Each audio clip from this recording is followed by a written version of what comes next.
ஒருத்தர் இருந்தான், வாழ்க்கையில மகிழ்ச்சியா இருக்கணும்னு ஆசைப்பட்டான். அதுக்கு என்ன வழின்னு 4 பேருகிட்ட யோசனை கேட்டான். பணம் இருந்தா மகிழ்ச்சி தானா வரும், அதனால பணம் சம்பாதிக்கிற வழிய பாரு, அதுக்கப்புறம் நீ தேடிட்டு இருக்கிற மகிழ்ச்சி உன்னை தேடிட்டு வந்து சேரும்னாங்க. அப்படின்னா மகிழ்ச்சி இருக்கிற இடம் பணம் தான் அப்படின்னு அவன் முடிவு பண்ணிக்கிட்டான். அதை சேர்க்க ஆரம்பிச்சான். கொஞ்ச நாள்ல பெரிய ஆளாயிட்டான். செல்வம் நிறைய சேர்ந்து போச்சு. இப்போ அவனுக்கு மகிழ்ச்சி கிடைக்கல. மறுபடியும் நண்பர்கள் கிட்ட யோசனை கேட்டான். பணம் சேர்த்தா மட்டும் இன்பம் வந்துடாது, அதை செலவு பண்ணு, பணம் மூலமா இன்பத்தை தேடு, கிடைக்கும் அப்படின்னு யோசனை சொன்னாங்க. உடனே அந்த பணத்தை எடுத்துக்கிட்டு ஊர் பூரா சுத்தினான். வெளிநாடுகள் எல்லாம் போனான், சுத்தி பார்த்தான். அப்புறம் அவனுக்கு விருப்பமானதையெல்லாம் வாங்கி சாப்பிட்டு பார்த்தான். மது, போதை பழக்கம், இப்படி எதுலயும் ஈடுபட்டு பார்த்தான். கல்யாணம் பண்ணிக்கிட்டான், குடும்பம் நடத்தினான். எப்படி இருந்தாலும் அவன் எதிர்பார்க்கிற மகிழ்ச்சி அவனுக்கு கிடைக்கல. அதனால மகிழ்ச்சிங்கிறது எங்க இருக்குங்கிற ரகசியத்தை அவனால கண்டுபிடிக்கவே முடியல. கடைசியா ஒரு பெரியவர்கிட்ட யோசனை கேட்டான். அவரு சொன்னார், இல்லறத்திலேயும் உனக்கு மகிழ்ச்சி கிடைக்கலன்னா உனக்கு துறவரத்துலதான் அது கிடைக்கும்னு நினைக்கிறேன். சரி, அதையும் தான் முயற்சி பண்ணி பாப்போமே அப்படின்னு அவன் முடிவு பண்ணிக்கிட்டான். துறவரம்னா சும்மாவா? எல்லாத்துக்கும் அவன் துணிஞ்சுட்டான். வீட்டுல இருந்த நகை, பணம், பவுனு, வைரம், வைடூரியம் எல்லாத்தையும் ஒரு மூட்டையா கட்டி எடுத்துக்கிட்டான். ஒரு யோகியை தேடிட்டு போனான். அவர் காலடியில கொண்டுட்டு போய் வச்சான். அவர் நிமிர்ந்து பார்த்தார். என்ன இதெல்லாம்னார். இதெல்லாம் இனிமே எனக்கு தேவையில்லைன்னா. சரி, அப்படின்னா உனக்கு என்னதான் தேவைன்னார். எனக்கு மகிழ்ச்சி தேவை, மன அமைதி தேவைன்னா. அந்த யோகி தன்னுடைய காலடியில் இருந்த மூட்டையை பிரிச்சு பார்த்தார். உள்ள தங்கம், வைரம், நகை, பணம் எல்லாம் இருக்கு. அவ்வளவுதான். அவசரமா அதை சுருட்டி எடுத்துக்கிட்டார். தலையில வச்சுட்டு ஒரே ஓட்டமா ஓட ஆரம்பிச்சுட்டார். இவனுக்கு அதிர்ச்சியா போட்டுது. அடடா, இந்த ஆளு போலி ஆசாமி போல இருக்க, ஏமாந்துட்டோமே அப்படின்னு நினைச்சான். வருத்தப்பட்டான். அந்த துக்கம் ஆத்திரமா மாறிச்சு. உடனே அந்த யோகியை துரத்த ஆரம்பிச்சான். அவரு ஒரே ஓட்டமா ஓடுறார். சந்து பொந்தெல்லாம் நுழைஞ்சு ஓடுறார். இவனும் விடாம துரத்துறான். கடைசியா அந்த யோகி மூச்சு இறக்க ஒரு இடத்துல வந்து நின்னார். அது எந்த இடம்னா ஒரு புறப்பட்ட இடம். எங்க இருந்து ஓட ஆரம்பிச்சாரோ அங்கேயே வந்து நின்னார். துரத்திட்டு வந்தவனும் ஓடி வந்து நின்னான். இப்ப அந்த யோகி சொன்னார், என்னப்பா பயந்துட்டியா? இந்தா உன்னோட செல்வம், நீயே வச்சுக்கோ அப்படின்னு சொல்லி மூட்டையை திருப்பி கொடுத்தார். கைவிட்டு போன தங்கமும், வைரமும், பணமும் திரும்ப கிடைச்சிட்டுதுங்கிறதுல அவனுக்கு ஏகப்பட்ட மகிழ்ச்சி. இப்போ மறுபடியும் அந்த யோகி சொல்றார், நீ வர்றதுக்கு முன்னாடி கூட இந்த தங்கமும் வைரமும் உங்ககிட்டதான் இருந்தது. ஆனா அப்போ உனக்கு மகிழ்ச்சி இல்ல. இப்போ உங்ககிட்ட இருக்கிறதும் அதே தங்கமும் வைரமும் தான். ஆனா இப்போ உன் மனசுல மகிழ்ச்சி இருக்கு. இதுல இருந்து என்ன தெரியுது? மகிழ்ச்சிங்கிறது வெளியில இல்ல, உள்ள இருக்கு. அது நம்ம மனசுல இருக்கு. இதை நல்லா புரிஞ்சுக்கணும். தங்கத்தையும் வைரத்தையும் மூட்டை கட்டி தலையில வச்சுக்கிட்டு அலைஞ்சானே, அவன் மாதிரிதான் நம்மள பல பேருக்கும் மகிழ்ச்சி எங்க இருக்குங்கிற உண்மை புரியறது இல்ல. அதனாலதான் பல சமயங்கள்ல நாம மகிழ்ச்சிக்காக அடுத்தவங்களை சார்ந்து இருக்கிறோம். நமக்கு வேண்டியப்பட்ட ஒருத்தன் பணம், நகை எல்லாத்தையும் ஒரு மூட்டையா கட்டி எடுத்துக்கிட்டு ஒருத்தர் காலடியில வச்சான். இது எனக்கு தேவையில்லைன்னா. உனக்கு என்னதான் தேவைன்னார் அவர். எனக்கு மன அமைதி தேவைன்னா. உனக்கு மன அமைதி தேவைப்படுகிற அளவுக்கு இப்ப என்ன ஆயிட்டுதுன்னார் அவர். வேற ஒண்ணும் இல்ல, இந்த பணத்தையும் நகையையும் நான் யாரு வீட்டுல எடுத்தனோ அந்த வீட்டுக்காரங்க இப்ப என் பின்னாடி துரத்திட்டு வந்துட்டு இருக்கிறாங்க, அவ்வளவுதான் அப்படின்னு நானா. மகிழ்ச்சியை தேடுகிறவர்கள் இந்த உலகத்துல அதிகம். அது எங்க இருக்குன்னு புரிந்து கொண்டவர்கள் ரொம்ப குறைவு. எது உண்மையான மகிழ்ச்சி அப்படிங்கறத புரிஞ்சுக்கிட்டு அதுக்கு தகுந்த மாதிரி நம்முடைய வாழ்க்கையை அமைச்சுக்கணும். ஒரு விஞ்ஞானி இருந்தார். அவர் பேர் என்னன்னா ஹோ, இதுதான் அவர் பேர். ஒரு ஊசியை கண்டுபிடிக்கணும், அதுக்காக அவர் ரொம்ப காலமா தலையை பிச்சுக்கிட்டு ஆராய்ச்சி பண்ணிட்டு இருந்தார். அது என்ன ஊசி தெரியுமா? இந்த தையல் மிஷின்ல இருக்குல்ல, அந்த ஊசி தான். அவருக்கு பிடிபடாம இருந்த விஷயம் என்னன்னா, அந்த ஊசியோட கூர்மையான பாகத்துல நூலை எப்படி கோக்கிறது, அது எப்படி சேர்க்கறது. அதுல மற்ற ஒரு பாகம் மிஷினுக்கு உள்ள போயிடுது. அதனால அந்த பாகத்துல சாதாரணமா மற்ற ஊசியில நாம செய்யறது மாதிரி நூலை கொண்டு போய் நுழைக்க முடியாது. அப்படியே நுழைச்சாலும் தைக்கிறது எப்படி? அது முடியாத காரியம். இதுதான் அவருக்கு இருந்த பிரச்சனை. ரொம்ப நாள் யோசனை பண்ணி பார்த்தார். தையல் மிஷின் ஊசியோட வடிவ அமைப்பு அவருக்கு புலப்படல. ராத்திரி பகலா அதே ஞாபகமா இருந்தார். ஒரு நாள் அவர் தூங்கிட்டு இருக்கிறார். அப்போ ஒரு கனவு வந்தது. எப்படின்னா, அந்த கனவுல அவரை ஒரு மலைஜாதி மக்கள் புடிச்சிட்டு போயிடுறாங்க. கொண்டுட்டு போய் ஒரு இடத்துல கட்டி போட்டுறாங்க. அந்த மலைஜாதி மக்களோட அரசன் ஒருத்தன் அவன் வர்றான். அவரை பார்த்து ஒரு உத்தரவு போடுறான். என்ன உத்தரவு தெரியுமா? பொழுது சாயறதுக்குள்ள நீ தையல் மிஷின் ஊசிய கண்டுபிடிக்கணும். அப்படி கண்டுபிடிக்கலன்னா உன் தலையை வெட்டி விடுவோம். இதுதான் அந்த அரசன் போட்ட கட்டளை. இவருக்கு என்ன பண்றதுன்னு ஒண்ணுமே புரியல. திருன்னு முழிக்கிறார். இந்த நேரத்துல அந்த மலைஜாதியினர் அவரை சுத்தி சுத்தி பயங்கரமா முழிச்சுக்கிட்டு டான்ஸ் ஆடுறாங்க. தன்னை சுத்தி சுத்தி ஆடிக்கிட்டு வர்றவங்களை ரொம்ப பயத்தோட அவர் பாக்குறார். நேரம் ஆவ ஆவ தன்னோட இறுதி நேரம் நெருங்கிறத உணர்றார். ரொம்ப நெருக்கடியான நிலைமை. தன்னை சுத்தி ஆடுறவங்களை கவனிக்கிறார். அவங்க கைகள்ல ஈட்டி மாதிரி ஏதோ ஒரு ஆயுதம் வச்சிருக்கிறாங்க. அந்த ஆயுதத்தை இவர் கண்ணுக்கு நேரா கொண்டுகிட்டு வராங்க. அதை அவர் பாக்குறார். அந்த ஆயுதத்தின் கூரான முனையை இவர் கூர்ந்து கவனிக்கிறார். அந்த கூரான முனையில ஒரு சின்ன துவாரம் தெரியுது. உடனே அவருக்கு பளிச்சுன்னு ஒரு ஐடியா உதயமாகுது. இதைத்தானே இவ்வளவு காலமும் நான் தேடிக்கிட்டு இருந்தேன். கூரான முனையில ஒரு சின்ன துவாரத்தை போட்டுட்டா அது மூலமா நூலை செலுத்தி மறுமுனைய மிஷின்ல வச்சுடலாமே, தையல் மிஷின் ஊசி ரெடி அப்படின்னு நினைச்சார். திடீர்னு தூக்கம் கலைஞ்சது. உடனே தன்னுடைய தலைமாட்டில் இருந்த குறிப்பு ஏடுல இதை குறிச்சு வச்சுக்கிட்டார். அதுக்கப்புறமா அந்த ஊசியையும் அவர் செஞ்சு முடிச்சார். இது எப்படின்னு நீங்க நினைக்கலாம், ஆனா இது சாத்தியம்தான். முழிச்சுக்கிட்டு இருக்கிறப்போ நமக்கு ஏற்படுற சில பிரச்சனைகளுக்கு கனவுல விடை கிடைக்கிறது உண்டு. அப்படி பல பேருக்கு ஆயிருக்கு. உங்களையும் பல பேருக்கு இது மாதிரி அனுபவம் ஏற்பட்டிருக்கலாம். எந்த ஒரு செயலை பத்தி நினைக்கிறப்பவும் அந்த செயல் நம்ம நினைவுல ஒரு நல்ல வடிவம் பெறுது. ஒரு செயல் திட்டத்தை எந்த அளவுக்கு நாம நல்ல யோசனை செஞ்சு திட்டம் போடுறோமோ அந்த அளவுக்கு அதை சுலபமா செஞ்சு முடிக்க முடியும். அந்த விஞ்ஞானி நினைச்ச காரியம் அவர் எண்ணம் பூராவும் ஆக்கிரமிச்சது. அதனால அவர் நினைச்சது கனவுல உருவாகி அதுக்கு செயல் வடிவம் கிடைச்சிட்டுது. மனிதனோட உள் மனசுக்கு அவ்வளவு ஆற்றல் உண்டு அப்படின்னு சொல்றாங்க. தூக்கத்தை ஆக்கபூர்வமா உபயோகப்படுத்துறது எப்படி அப்படிங்கறத பத்தி எல்லாம் இப்ப நிறைய ஆராய்ச்சி பண்றாங்களாம். பயிற்சி எல்லாம் வேற கொடுக்கறாங்களாம். அதனால தூக்கத்தை பத்தி லேசா நினைச்சுடாதீங்க. நமக்கு வேண்டியப்பட்ட ஒருத்தர், அவருக்கு தூக்கத்துல நடக்கிற வியாதி, அதுக்காக மருந்து சாப்பிட்டுக்கிட்டு இருந்தார். ஒரு நாள் அவரை பார்த்து கேட்டோம், ஏங்க உங்க தூக்கத்துல நடக்கிற வியாதிக்கு மருந்து சாப்பிட்டீங்களே, ஏதாவது முன்னேற்றம், ஏதாவது இம்ப்ரூவ்மெண்ட் தெரியுதா அப்படின்னு கேட்டோம். தெரியுதுன்னார். எப்படின்னோம். அதுக்கு அவர் சொல்றாரு, முன்னாடி எல்லாம் தூக்கத்துல ஒரு 10 அடி தூரம் நடப்பேன், இப்போலாம் ஒரு 40 அடி வரைக்கும் நடக்கிறேன் அப்படின்னு. ஒரு குழந்தை அம்மா கிட்ட போச்சு, அம்மா என்ன தூக்கிக்க. உடனே அந்த அம்மா அந்த குழந்தைய தூக்கி இடுப்புல வச்சுக்கிறாங்க. எந்த பக்கம் வச்சுக்கிறாங்க? இடது பக்கம். பொதுவா குழந்தைய தூக்குறவங்க யாரும் வலது பக்கம் இடுப்புல வச்சுக்கிறது இல்ல. விவரம் தெரியாத சில ஆம்பளைகளை அப்படி தூக்கி வச்சுக்கிட்டு அலையிறது உண்டு. ரொம்ப காலமாவே குழந்தைகளை இடுப்புல இடது பக்கமா வச்சிருக்கிற பழக்கம் தான் இருந்து வந்திருக்குது. இதுக்கு ஆய்வாளர்கள் என்ன காரணம் சொல்றாங்க தெரியுமா? அப்படி இருந்தாதான் குழந்தை சொல்றத, குழந்தை நினைக்கிறத தாயினால நல்லா உணர முடியுதாம். இடது பகுதி ஆட்சி பண்றது, குறிப்பா காதின் தலைமையாக இருக்கிறது வலது பக்கம் தான். அதனால தாய் குழந்தைக்கு பதில் சொல்லவோ, அது என்ன கேக்குதுங்கிறத சீக்கிரமா புரிஞ்சுக்கிட்டு நடந்துக்கவோ அதுதான் சௌரியம் அப்படின்னு ஆய்வாளர்கள் இதுக்கு காரணம் சொல்றாங்க. இதனால என்ன ஆகுதான், தாய்க்கும் குழந்தைக்கும் நெருக்கம் அதிகமாகுதான், குழந்தைக்கும் பாதுகாப்பு அதிகமா. அது மட்டும் இல்ல, ஒரு தாய் தன்னுடைய குழந்தைய இடுப்புல சுமக்கிறதுனால அவள் நினைக்கிறத, அவளோட இதய துடிப்ப குழந்தை உணர்தான். 9 மாதத்துக்கு அதிகமா இருந்த இடம் இல்லையா, அதனால அவளை பத்தி நல்லா அறிந்து கொள்ளுகிற வாய்ப்பும் குழந்தைக்கு கிடைக்குது. நம்ம முன்னோர்கள் ரொம்ப காலத்துக்கு முன்னாடியே வலது கைய பார்க்க ஆரம்பிச்சிட்டாங்களாம். அவங்க பயன்படுத்திய கல் ஆயுதங்கள்லாம் வலது பக்கமா தான் தீட்டப்பட்டிருக்குது. அதுல இருந்து நமக்கு என்ன தெரியுதுன்னா, வலது கையை தான் உபயோகப்படுத்தி இருக்கிறாங்கிறது தெரியுது. இப்படி எல்லாம் இருந்தா கூட இன்னைக்கு நம்மள 10ல் ஒருத்தருக்கு ஒரு பழக்கம் உண்டு, அது இடது கை பழக்கம். ஆனாலும் 2 கைகளும் ஒற்றுமையா இருக்கிறதுக்கு தான் ரொம்பவும் முயற்சி பண்ணுதான். இப்போ வலது கை பழக்கம் உள்ளவங்க பேசுறதுக்கு, எழுதுறதுக்கு செயல்படுத்துற தலைமையகம் தலையின் பின்புறம் பிடரியில் இருக்குது.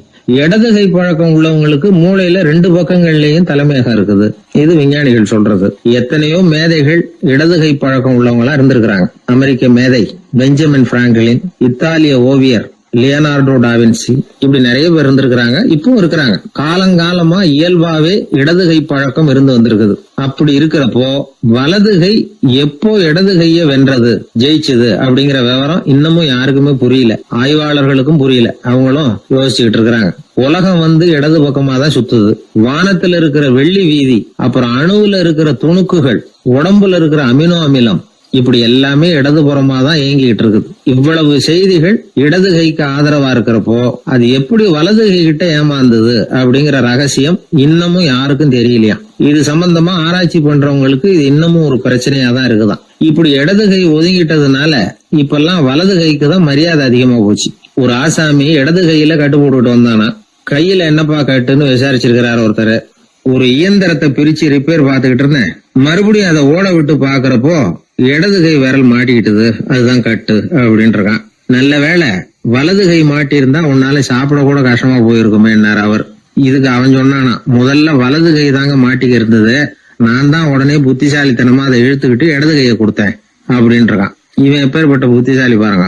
இந்த வலதுகை இடதுகைங்கிறத பத்தி அறிவியல் ஆராய்ச்சி ஒரு பக்கம் இருந்தாலும் கை சுத்தமா இருக்கணும், இது வாழ்க்கைக்கு முக்கியம். உண்மை, உழைப்பு, நேர்மை இதெல்லாம் இருந்தாதான் வாழ்க்கையில முன்னேற முடியும். அதனால இந்த இடதுகை பழக்கம் வலதுகை பழக்கம் எது எப்படி இருந்தாலும் அது ஒருத்தருடைய புத்திசாலித்தனத்தை பாதிக்கிறது இல்ல. அதனால வாழ்க்கையில முன்னேறதுக்கு இது ஒரு இடைஞ்சலா இருக்கிறது இல்ல. நாம நம்ம உடம்பையும் புரிஞ்சுக்குவோம், மனசையும் புரிஞ்சுக்குவோம். அப்படி புரிந்து கொண்டு வாழ்க்கையில முன்னேறுவோம். ஒரு ஊர்ல ஒரு ஞானி இருக்கிறார். ரொம்ப பெரிய ஞானி, ரொம்ப வயசாயிட்டுது. கடைசி காலத்துல அவர்கிட்ட சில பேர் வந்தாங்க. உங்க குரு யார் அப்படின்னு கேட்டாங்க. அவர் நிமிர்ந்து பார்த்தார். எனக்கு ஆயிரக்கணக்கான குருமார்கள் உண்டு, அவங்க பேரெல்லாம் சொல்லணும்னா இந்த காலம் பத்தாது. ஆனா முக்கியமான ஒரு 3 பேரை பத்தி மட்டும் உங்களுக்கு சொல்றேன் அப்படின்னாராம். அப்புறம் சொன்னார், அந்த 3 பேர்ல ஒருத்தன் ஒரு திருடன். ஒரு சமயம் ஒரு பாலைவனம் வழியா நான் போய்கிட்டு இருந்தேன். அப்போ வழி தவறி போய் ஒரு கிராமத்துக்கு போயிட்டேன். அது இருட்டு நேரம், நடு ராத்திரி, ஊரே உறங்கி போச்சு. அந்த நேரத்தில் ஒரு ஆள் மட்டும் ஒரு வீட்டு சுவத்தில் ஏதோ பண்ணி உள்ளே நுழையறதுக்கு முயற்சி பண்ணிட்டு இருக்கிறான். அவங்கிட்ட போய் நான் இன்னைக்கு இங்கே எங்கே தங்க முடியும் அப்படின்னு கேட்டேன். அதுக்கு அவன், இந்த ராத்திரி வேளையில் அது ரொம்ப சிரமம், ஒரு திருடனோட உங்களால் தங்க முடியும்னா நீங்கள் என்னோட தங்கலாம் அப்படின்னா. நான் அவங்க கூட 1 மாதம் தங்கியிருந்தேன். ஒவ்வொரு நாள் ராத்திரியும் இப்போ நான் என்னுடைய வேலைக்கு போகிறேன், நீங்கள் ஓய்வு எடுத்துக்கோங்க அப்படின்னு சொல்லிவிட்டு போவான். அவன் திரும்பி வந்த உடனே உனக்கு ஏதாவது கிடைச்சிதான்னு நான் கேட்பேன். அதுக்கு அவன், இன்னைக்கு ராத்திரி ஒன்றும் இல்லை, நாளைக்கு மறுபடியும் முயற்சி பண்ணுவேன் அப்படின்பா. எப்பவும் அவன் நம்பிக்கை இழந்ததே கிடையாது, எப்பவும் சந்தோஷமாகவே இருப்பான். நானும் ரொம்ப காலமாக தியானம் பண்ணிக்கிட்டே இருந்தேன், ஒன்றுமே நடக்கலை. ஆனால் நான் என்ன பண்ணேன் தெரியுமா, மனசு வருத்தப்படும், நம்பிக்கை இழந்துருவேன். அப்போல்லாம் அந்த திருடனுடைய விடாமுயற்சி தான் ஞாபகத்துக்கு வரும். அதனால் அந்த திருடன் எனக்கு ஒரு குரு. என்னுடைய 2வது குரு யாருன்னா அது ஒரு நாய். இது எப்படின்னா, ஒரு சமயம் எனக்கு ரொம்ப தாகமாக இருந்தது. ஒரு நதியை நோக்கி போய்கிட்டு இருந்தேன். அப்போது ஒரு நாயும் வந்தது. அதுக்கும் தாகம். ஓடி வந்து ஆற்றை பார்த்தது. அதோட நிழல் வந்து ஆற்றுல தெரிஞ்சது. அதை பார்த்ததும் பயந்துட்டுது. அதாவது அது தன்னுடைய சொந்த உருவத்தையே கண்டு பயந்தது. அதை பார்த்து குறைக்குது, திரும்பி ஓடிச்சு. ஆனால் அதுக்கு தாகம் அதிகமாக இருந்ததுனால அது மறுபடியும் திரும்பி வந்தது. பார்த்தா மறுபடியும் தண்ணியில் நாயோட உருவம் தெரியுது. இப்படி சில தடவை பண்ணிச்சு. இருந்தாலும் கடைசியில் தண்ணியில் குதிச்சுட்டுது துணிஞ்சி. இப்படி குதித்த உடனே அதோட உருவமும் மறைஞ்சுட்டுது. இதை பார்த்தேன்.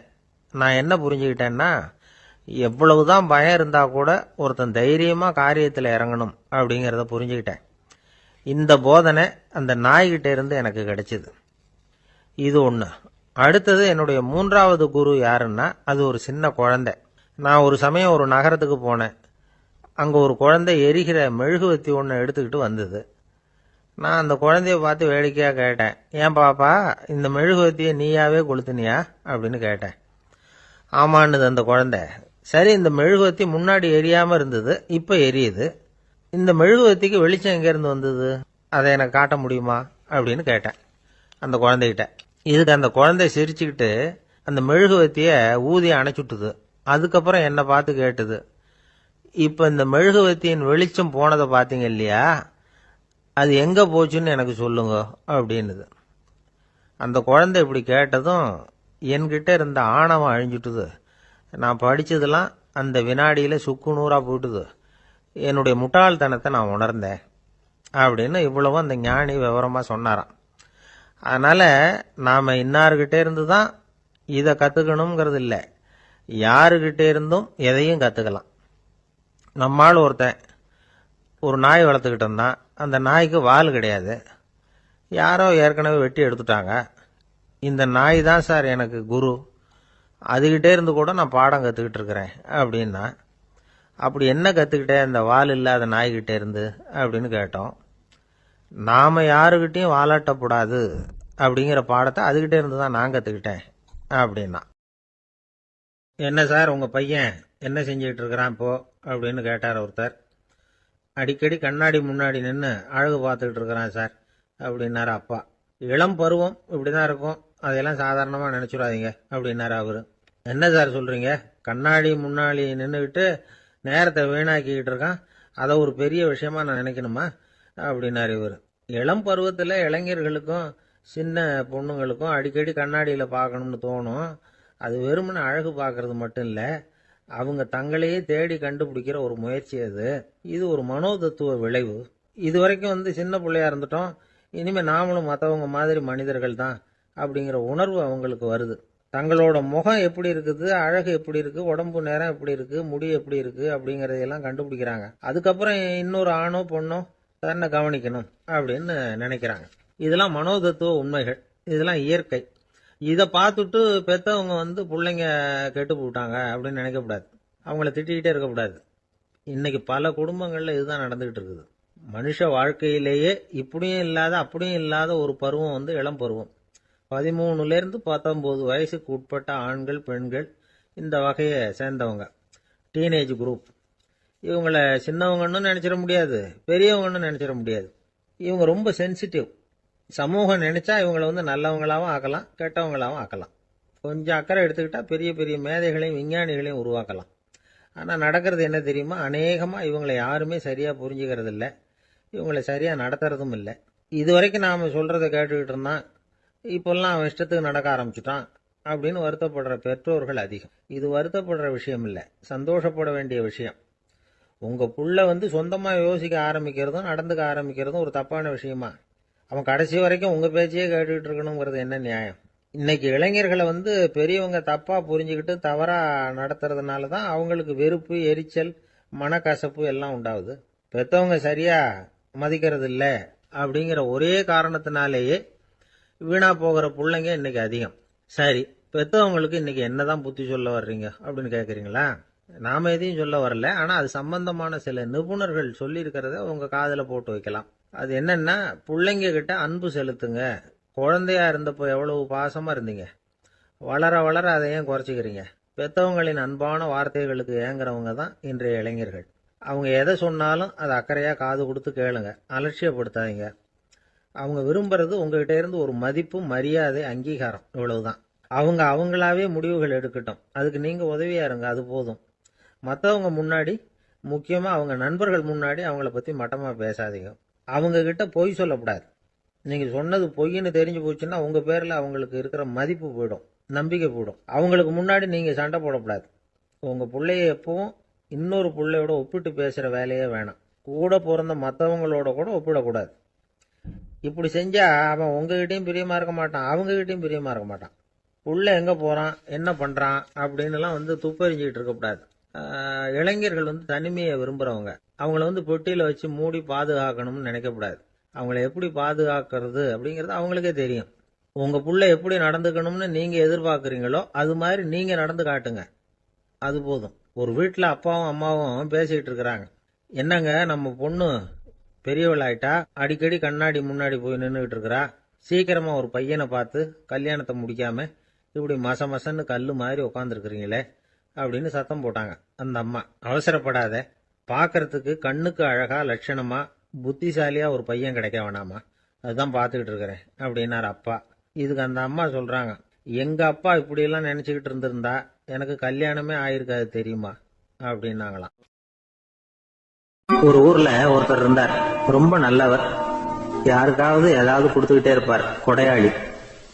தினமும் யாராவது ஒருத்தருக்கு ஏதாவது கொடுக்கலன்னா அவருக்கு தூக்கம் வராது, அப்படி ஒரு பழக்கம். அது மட்டும் இல்ல, அவர் கொடுக்கறது அடுத்தவங்களுக்கு தெரியாது, அவ்வளவு ரகசியமா அதை கொடுப்பார். வலது கை கொடுக்கறது இடது கைக்கு தெரியக்கூடாதுன்னு சொல்லுவாங்கல்ல, அது மாதிரி அவர். ஒரு நாள் ராத்திரி அவர் ஏற்கனவே தயாரா கட்டி வச்சிருந்த பணம் முடிச்ச கையில எடுத்துக்கிட்டு வீட்டை விட்டு வெளியில வந்தார். தெருவில் இறங்கி நடந்தார். இன்னைக்கு யாருக்கு தர்மம் செய்யறது அப்படின்னு யோசனை பண்ணிட்டு இருட்டில் நடந்து வந்துகிட்டு இருக்கிறார். யாரோ ஒருத்தர் எதிரில் வர்றது மாதிரி தெரிஞ்சுது. உடனே அவர் கிட்ட போனார். தன்கிட்ட இருந்த பணம் முடிச்சு அவசரமா அவர் கையில திணிச்சுட்டு திரும்பி வந்துட்டார். அப்பாடா, ஒரு வழியா யாருக்கும் தெரியாம இன்னைக்கு தர்மம் பண்ணியாச்சு அப்படிங்கிற மகிழ்ச்சி, மன நிறைவு அவர் முகத்துல. நிம்மதியா தூங்கினார். அப்புறம் எழுந்திரிச்சார். மறுநாள் காலையில ஊரு பூரா ஒரே பேச்சு. என்ன பேச்சுன்னா, நேற்று ராத்திரி ஒரு திருடன் கையில யாரோ பணத்தை கொடுத்துட்டு போயிருக்கிறாங்க அப்படின்னு எல்லாரும் பேசிக்கிட்டு இருக்கிறாங்க. இதை கேள்விப்பட்டதும் அந்த பெரியவருக்கு ரொம்ப வருத்தமா போச்சு. அடடா, போயும் ஒரு திருடனுக்கா உதவி பண்ணிருக்கிறோம், பிரயோஜனம் இல்லாம போட்டுதே அப்படின்னு நினைச்சார். சரி, இன்னைக்கும் யாருக்காவது உதவி பண்ணணும் அப்படின்னு முடிவு பண்ணினார். ராத்திரி நேரம் வந்தது. இவர் வழக்கம் போல தெருவில் இறங்கி நடந்தார். கையில பணம் முடிச்சு. எதிரில் ஒரு பெண் உருவம் மங்கலா தெரிஞ்சது. இவர் உடனே அந்த பெண் கிட்ட பணத்தை கொடுத்துட்டு திருப்தியா திரும்பி வந்துட்டார். மறுநாள் காலையில ஊர் பூரா என்ன பேசிக்கிட்டாங்க தெரியுமா? நேற்று ராத்திரி நெறி தவறி நடக்கிற ஒரு பெண்ணின் கையில யாரோ பணத்தை வச்சுட்டு போயிருக்கிறாங்க அப்படின்னு எல்லாரும் பேசிக்கிறாங்க. அடடா, இன்னைக்கும் தவறுதலா நடந்து போச்சு அப்படின்னு ஒரு வருத்தப்பட்டார். இருக்கட்டும், இன்னைக்கும் ஏதாவது தர்மம் பண்ணுவோம் அப்படின்னு நினைச்சுக்கிட்டாரு. 3வது நாள் ராத்திரியும் புறப்பட்டார். இப்பவும் எதிரில் ஒருத்தர் வந்தார். இவர் பணத்தை கொடுத்தார், திரும்பி வந்துட்டார். மறுநாள் மக்கள் என்ன பேசிக்கிட்டாங்கன்னா, நேற்று ராத்திரி ஒரு செல்வந்தர் கையில யாரோ பணத்தை கொடுத்துட்டு போயிருக்கிறாங்க அப்படின்னு பேசிக்கிட்டாங்களாம். அவருக்கு ரொம்ப வருத்தமா போட்டுது. என்ன இது, கனவு இப்படி ஆகிட்டு இருக்குதே அப்படின்னு நினைச்சுக்கிட்டே படுத்து தூங்கினார். அன்னைக்கு ராத்திரி ஒரு கனவு. அந்த கனவுல இறைவன் வந்து சொன்னாராம், இத பாருப்பா, நீ கொடுத்த தர்மம் வீணா போயிடல. உன்கிட்ட பணம் வாங்கின அந்த திருடன் திருந்திட்டான், அந்த பொண்ணும் திருந்திட்டா, அந்த செல்வந்தனும் கொடையாளி ஆயிட்டான், எல்லாருக்கும் உதவி பண்ண ஆரம்பிச்சுட்டான் அப்படின்னு சொன்னாராம். இந்த கதையை சொன்னவர் யாருன்னா நபிகள் நாயகம். இதுல உள்ள கருத்து என்னன்னா, நல்ல மனசோட தர்மம் பண்ணுனா அது வீணா போறதில்லை. இன்னொரு கருத்து, தர்மம் வந்து தன்னை மட்டுமல்ல அடுத்தவங்களையும் தீமையிலிருந்து காப்பாற்றும். இதுதான் நாம புரிஞ்சுக்க வேண்டியது. இந்த காலத்திலயும் இது மாதிரி சில சம்பவங்கள் நடக்கிறது உண்டு. ஒரு பெரியவர் இருட்டுல நடந்து வந்துகிட்டு இருந்தாரு. எதிரில் வந்த ஒருத்தன் வலுக்கட்டாயமா ஒரு கையை பிடிச்சி ஒரு பண முடிப்பை கொடுத்து வச்சுக்க சொல்லிவிட்டு விலகி போயிட்டான். பெரியவருக்கு ஆச்சரியம், இந்த காலத்திலயும் இப்படி வலது கை கொடுக்கறது இடது கைக்கு தெரியக்கூடாதுன்னு நினைக்கிற கொடையாளிகள் உண்டு போல இருக்கு அப்படின்னு யோசனை பண்ணிக்கிட்டே நடந்தார். கொஞ்ச தூரம் போயிருப்பாரு. அதுக்குள்ள அதே ஆள் திரும்பி வந்தான். கொடுத்த பண முடிப்பை திருப்பி கொடுங்க அப்படின்னு கேட்டு வாங்கிட்டான். இவருக்கு ஒன்றும் புரியல. ஏன் இப்படி பண்றேன்னார். அது ஒண்ணும் இல்லைங்க, கொஞ்ச நேரம் இதை உங்ககிட்ட கொடுத்து வச்சிருந்தேன், அவ்வளவுதான் அப்படின்னா. ஏன்னு கேட்டார். என்னை பின்னாடி போலீஸ் தேடிக்கிட்டு வந்துகிட்டு இருக்குது, அதுதான் அப்படி பண்ணேன், இப்ப போயிட்டுது, இனிமே ஒன்றும் பயம் இல்லை அப்படின்னு சொல்லிட்டு அவன் பாட்டுக்கு நடந்து போறான். ஒரு ஊர்ல ஒரு பெரிய செல்வந்தர் இருந்தார். பணத்துக்கு பஞ்சம் இல்லை. அதனால இந்த உலகத்துல முடியாத காரியம் எதுவும் இல்லைன்னு நினைச்சார். பணம் இருந்தாலே அந்த நினைப்பு தானா வந்துடும். அதனால இவரும் அப்படி நினைச்சதுல ஒன்றும் தப்பு இல்லை. அந்த ஊருக்கு குருநானக் ஒரு தடவை வந்தார். அவருக்கு இந்த செல்வந்தர் ரொம்ப பிரமாதமா ஒரு வரவேற்பு கொடுத்தார். ஊர் எல்லையிலேயே எங்க வீட்டுக்கு வந்து விருந்து சாப்பிட்டுட்டு போகணும்னு கேட்டுக்கிட்டார். அவரும் சரின்னு ஒத்துக்கிட்டார். உடனே தன்னுடைய பங்களாவில் ஒரு பெரிய விருந்துக்கு ஏற்பாடு பண்ணார்.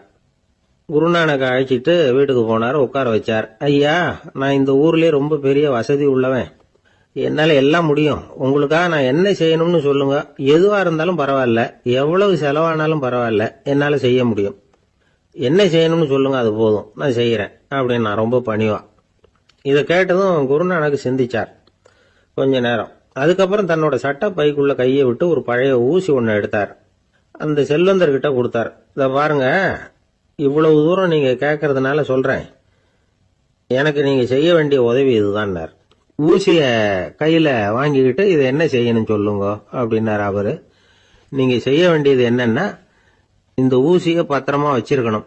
நாம 2 பேரும் இறந்து போனதுக்கு பின்னாடி இன்னொரு உலகத்துல நாம சந்திக்கக்கூடிய வாய்ப்பு இருக்குது. அப்ப இந்த ஊசியை என்கிட்ட கொண்டாந்து கொடுக்கணும்.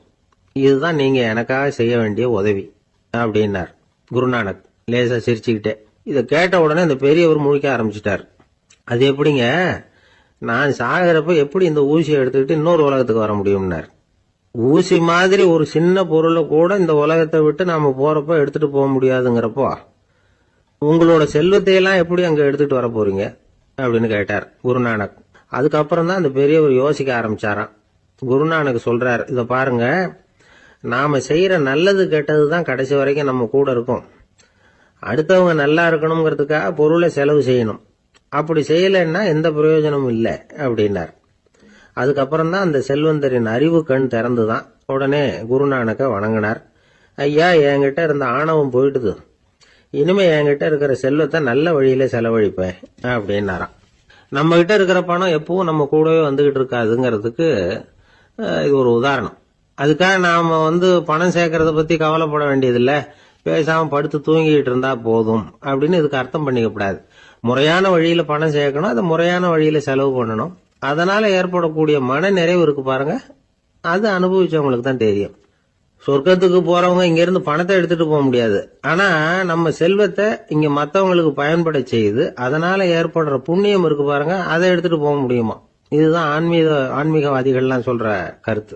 ஜான் நியூட்டன் ஒருத்தர், அவரு சொன்னார், நான் எப்பவாவது சொர்க்கத்துக்கு போய் சேர்ந்தேன்னா அங்க 3 அதிசயங்களை பார்ப்பேன்னார். என்னன்னு கேட்டாங்க. நான் யார் யாரு இருக்க மாட்டாங்கன்னு நினைச்சுக்கிட்டு இருந்தானோ அவங்கள சில பேர் அங்க இருப்பாங்க, அது ஒரு பெரிய அதிசயம்னார். சரி, அடுத்தது என்ன? 2வது அதிசயம் என்னன்னா, அங்க இருப்பாங்கன்னு நான் எதிர்பார்த்த சில பேர் அங்க இருக்க மாட்டாங்க அப்படின்னார். சரி, 3வது பெரிய ஆச்சரியம் என்ன அப்படின்னா, நான் அங்க இருக்க பாருங்க, அதுதான் அந்த 3வது அதிசயம் அப்படின்னாராம். சில பேர், ஒரு மாணவனை பார்த்தேன், என்ன தம்பி படிப்புலாம் எப்படி இருக்குது அப்படின்னு விசாரிச்சேன். அவன் ரொம்ப அழுத்துக்கிட்டான். நான் நல்லா தான் சார் படிக்கிறேன், இருந்தாலும் புத்தியில சரியா ஏற மாட்டேங்குது சார் அப்படின்னா. சரி, இவனும் நம்ம ரகம்தான் அப்படின்னு சொல்லி முடிவு பண்ணிட்டோம். கல்வி கற்கக்கூடிய ஒரு மாணவன் சம்பந்தப்படுற புத்திகள் பல வகை. அதை பத்தி ஒரு பெரியவர் விளக்கி இருக்கிறார். மிருத்து புத்தின்னு ஒன்று இருக்குதான். மிருத்துன்னா மண்ணு. மண்ணால செவுறு கட்டுறோம்ல, மண் சுவரில் ஆணி அடிக்கிறதும் சுலபம், அதை பிடுங்கி எடுக்கிறதும் சுலபம். அது மாதிரி சில பேர் குரு சொல்லி கொடுக்கறத சுலபமா கேட்டு தெரிஞ்சு வச்சுக்குவாங்க, கொஞ்ச நேரத்தில் சுலபமா மறந்தும் போயிடுவாங்க. இது மிருத்து புத்தின்னு பேரு, மண் புத்தி. தாரு புத்தின்னு ஒன்று உண்டான். தாருன்னா மரம். அதுல பச்சை மரத்துல ஆணி அடிக்கிறது சுலபம், ஆனா அது எடுக்கிறது கஷ்டம். அது மாதிரி ஆசிரியர்கிட்ட இருந்து கேட்டதை கவனமா மனசுல பதிய வச்சுக்கிட்டு அதை மறக்காம இருக்கிறது தாரு புத்தி. பட்டா மரமா இருந்தா அதுல ஆணி அடிக்கிறதும் கஷ்டம், அடிக்கிற ஆணியும் சீக்கிரம் நழுவிடும். அது மாதிரி கேட்கிற விஷயம் மனசுல பதியறதும் கஷ்டம். அப்படியே பதிஞ்சாலும் அது நீடிச்சு இருக்கிறதும் கஷ்டம், கொஞ்ச காலத்துல மறந்துடும். இன்னொரு வகை புத்தி ஒன்று உண்டு, அதுக்கு பேரு சிலா புத்தின்னு பேரு. சிலான்னா கல்லு. ஒரு கருங்கல்ல 4 துளைய போட்டு ஒரு துளையில உளிய வச்சு அடிச்சா மற்ற துளை வழியாவும் பிளந்து கல்லு 2ஆயிடும். அது மாதிரி சந்தியான இடங்கள்ல குறிப்பா ஒரு பொருளை சொன்னா அதை வச்சுக்கிட்டு மற்றதையும் தெரிஞ்சுக்கிறது, அது சிலா புத்தின்னு பேரு. வேணு புத்தின்னா என்ன தெரியுமா? வேணும்னா மூங்கில். மூங்கில் கணுவுல ஒரு பக்கம் உளிய வச்சு அடிச்சா 2 பக்கமும் பிளந்துரும். அது மாதிரி ஒரு செய்தியை கேட்டுக்கிட்டு இருக்கிறப்பவே அதோட முன்பின் தொடர்களையும் தெரிஞ்சுக்கணும், அது வேணு புத்தி. தைல புத்தின்னு ஒன்று உண்டு. தைலம்ங்கிறது எண்ணெய். தண்ணியில ஒரு துளி எண்ணெயை விட்டா அது தண்ணி பூரா பரவி போடுதுல்ல, அது இப்படி பரவுறது மாதிரி ஆசிரியர் சுருக்கமா ஒரு கருத்தை சொன்னா அதை வச்சுக்கிட்டு பூரா விஷயங்களையும் தெரிஞ்சுக்கணும், அது தைல புத்தி. கற்பூர புத்தின்னு ஒன்று கேள்விப்பட்டிருக்கோம். அது எப்படின்னா, கற்பூரம் தீ பட்ட உடனே பிடிச்சிக்கும். ஆசிரியர் சொன்ன உடனே நுண்ணறிவோட பாடங்களை புரிஞ்சுக்கிறது இந்த வகை புத்தி. கரி புத்தின்னு ஒன்று. அது எப்படின்னா, கரியில நெருப்பை வச்சு விசிறிய பிறகு அதுக்கப்புறம் அது கறி நெருப்பாகும். அது மாதிரி காலம்பரை சாயந்தர வேலைகளில் ஆசிரியர் பாடம் சொல்லி கொடுப்பார், அதை கொண்டு புரிஞ்சுக்கிறது இந்த வகை. கதலித்தண்டு புத்தின்னு ஒன்று சொல்லுவாங்க. கதலிங்கிறது வாழை மரம். வாழைத்தண்டுல தீ வைக்கிறது எவ்வளவு சிரமமோ அவ்வளவு சிரமத்தோட கல்வி கற்கிறது கதலித்தண்டு புத்தி. இதை தவிர இன்னும் சில வகையான மாணவர்களை கூட அடையாளம் காட்டுறாங்க. ஆசிரியர் சொன்னதுல நல்லதை மட்டும் எடுத்துக்கிறவன் அன்னம். ஆசிரியர் கிடைச்ச இடத்துல பாடத்தை கேட்டுக்கிட்டு பிறகு தனியா உட்காந்து சிந்திக்கிறவன் பசு. பசுமாடு அப்படித்தானே, புல்லு கண்ட இடத்துல மேயும், அதுக்கப்புறம் நிதானமா அசை போட்டுக்கும். ஆசிரியர் சொன்னதை தவிர வேற எதையும் சொல்ல முடியாதவன் கிளி. பல இடங்கள்ல பாடங்கள் கேட்டு கடைசியில ஒன்னும் புரியாம போறவன் ஆடு. ஆடு ஒரு செடியில வயிறார மேயாது, ஒரே செடியில இக்கரைக்கு அக்கறை பச்சைன்னு அங்கேயும் இங்கேயும் அலைஞ்சிக்கிட்டே இருக்கும். சில பேருக்கு எருமைன்னு பேரு. எருமை எப்படின்னா, குளத்து நீரை கலக்கி தான் குடிக்கும். அது மாதிரி ஆசிரியர் மனசை நோக செய்து பயில்கிற மாணவர்கள்லாம் இந்த ரகம். இவ்வளவுலாம் இருந்தாலும் இந்த காலத்து மாணவர்கள்லாம் ஒரு தனி ரகம். ஒரு ஆசிரியர் வகுப்புல பாடம் நடத்திக்கிட்டு இருந்தார். இலக்கண வகுப்பு. இறந்த காலம், நிகழ்காலம், எதிர்காலம், past tense, present tense, future tense, இதை பத்திலாம் பாடம் நடத்துறார்.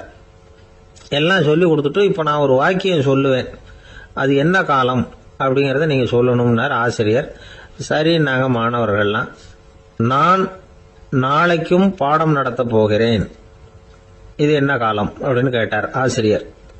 அதாவது நான் நாளைக்கும் பாடம் நடத்த போகிறேன், இந்த வாக்கியம் என்ன காலம்னு கேட்டார். ஒரு பையன் மெதுவா எந்திரிச்சு சொன்னான், இது எங்க போதாத காலம் சார் அப்படின்னு சொல்லிவிட்டு உட்காந்துட்டானா.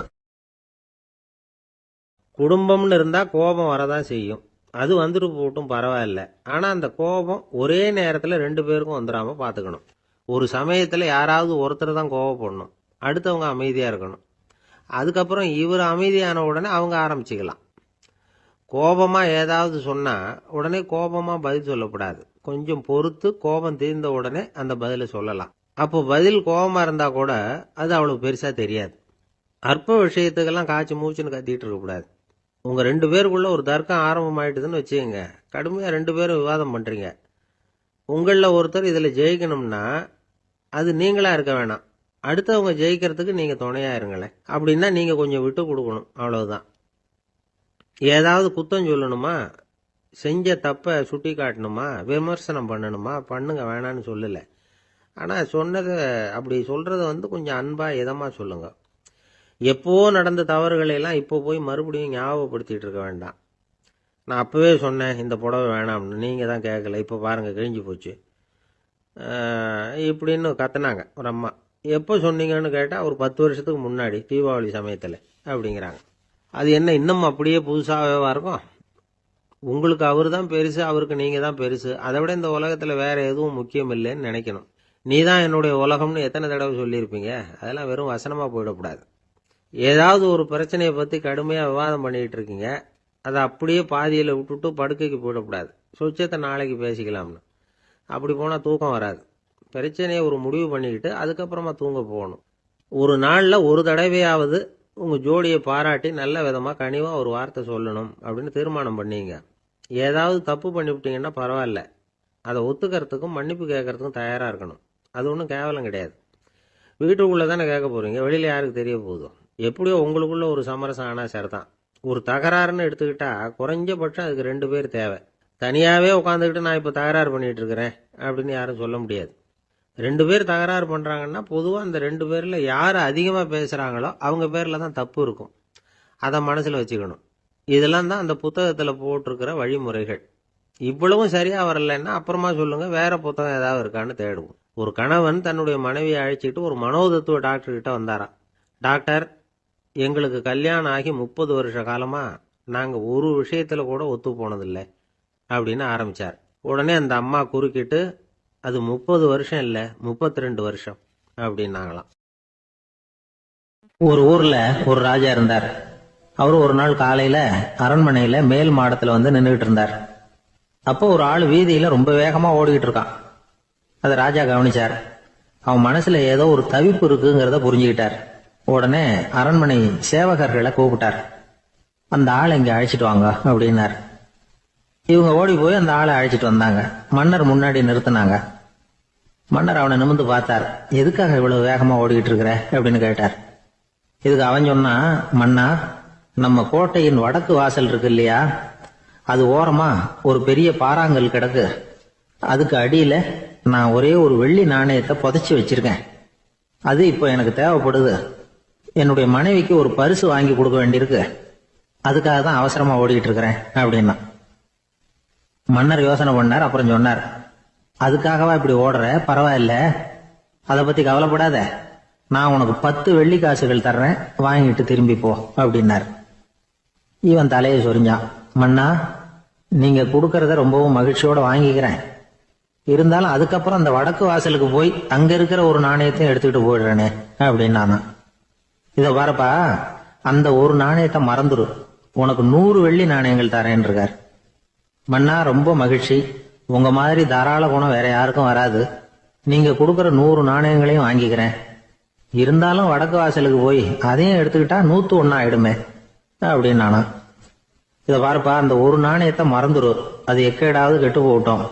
நான் உனக்கு 100 பொற்காசுகள் தரேன், அதையாவது வாங்கிட்டு வந்த வழியிலேயே திரும்பி போடுன்னாராம். தங்க நாணயங்களே தரேன்னு சொல்றீங்க, தாராளமா வாங்கிக்கிறேன்.